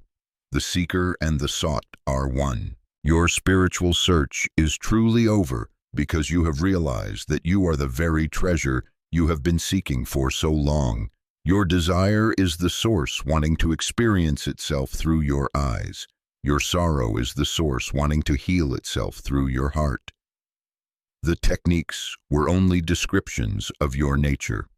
All the laws and techniques you have learned in the previous chapters are not tools for a separate ego to use. They are simply descriptions of how your true divine nature operates naturally. When you say, I am, the universe doesn't respond to you. You are the universe declaring the nature of itself. This is a remembering, not an attainment. You are not becoming something better. You are only awakening to the magnificence you have always been from the very beginning. The power you sought did not need to be built. It only needed to be remembered. The peace you longed for did not need to be created. It only needed to be allowed. The whisper of homecoming. There are no more exercises to do, no more techniques to practice. There is only a truth to rest in. Take this one final moment for yourself. Find a quiet place. Place a hand on your heart. Close your eyes. Let these whispers not be spoken by you, but by the universe speaking to itself through you. As you breathe in, feel, I am the seeker. As you breathe out, smile, and I am also the sought. As you breathe in, I am the prayer. As you breathe out, and I am also the listener. As you breathe in, I am the dewdrop. As you breathe out, and I am also the entire ocean. Now let go of all words, all concepts. Just rest. The journey is over. You have come home. Chapter 30. The Great Completion. My fellow traveler, we have come a long way together. We sat beside the weaver Alara and learned of surrender. We walked with Silas through the fog of awareness. We listened to the forgotten flute of Lyra. We witnessed Kalen transform from a rigid leader into a being of quiet authority. We have passed through every door, lifted every veil, and learned every law of creation. I have shared with you what I have seen, and you have listened with patience. But now it is time for the final truth, a truth that will cause all the previous chapters to dissolve into it, like rivers finally finding their way home to the ocean. That truth is this: there is no law outside of you. The final story is not about another character. The final story is about you. Imagine yourself standing before a great mirror, a mirror you have used throughout this journey to recognize yourself. Now do one last thing. Take one step forward and merge with that reflection, because the person you were trying to become is the person you have always been. The final revelation. This is where all seeking ends. This is the truth behind all truths. The law and you are one. This is the final revelation. The law of attraction. The source law, or any other name, it is not an external force that you must obey or wield. It is you. There is no separation. You do not follow the law. You are the law expressing itself in human form. The spiritual journey is an unpeeling. The entire journey we have taken was not to build you into something new. It was simply a process of peeling away the layers of forgetting, the layer of fear, of limiting beliefs, of inadequacy, and finally the layer of separation. When the last layer falls away, what remains is the radiant truth of who you have always been. Your individual action is the universe's action.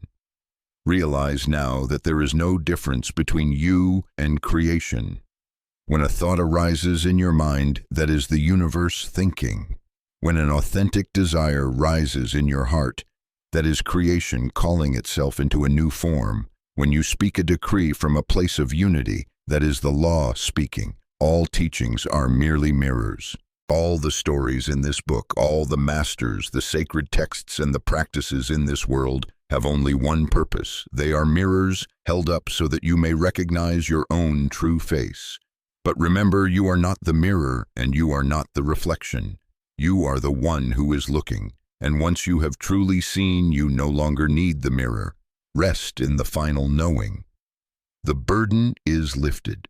You are no longer a student who needs to learn. You are no longer a seeker who needs to discover. You are no longer a channel that needs to be cleansed. The search is over. You have arrived, and the destination is the very place you have always stood. You are the law awakened to itself. Let go of all remaining seeking and simply be. This is freedom. This is truth. This is completion. A farewell of freedom. There are no more exercises. There is nothing left to do. There is only a truth for you to rest in. Put this book down, close your eyes, or look out at the world around you. Feel the breath moving in and out of your body naturally without effort. That breath is the law. Feel the beat of your heart faithfully without command. That heartbeat is the law. Feel the life flowing within you, an eternal river of existence. That river is you. You do not need to do anything to be worthy. You do not need to prove anything. Your existence is your permission. Your presence is your power. Go and live not as one who is trying to apply the law, but as one who has forgotten that they and the law were ever two. Live with the lightness of one who has come home, because you have always been home, always. Completion.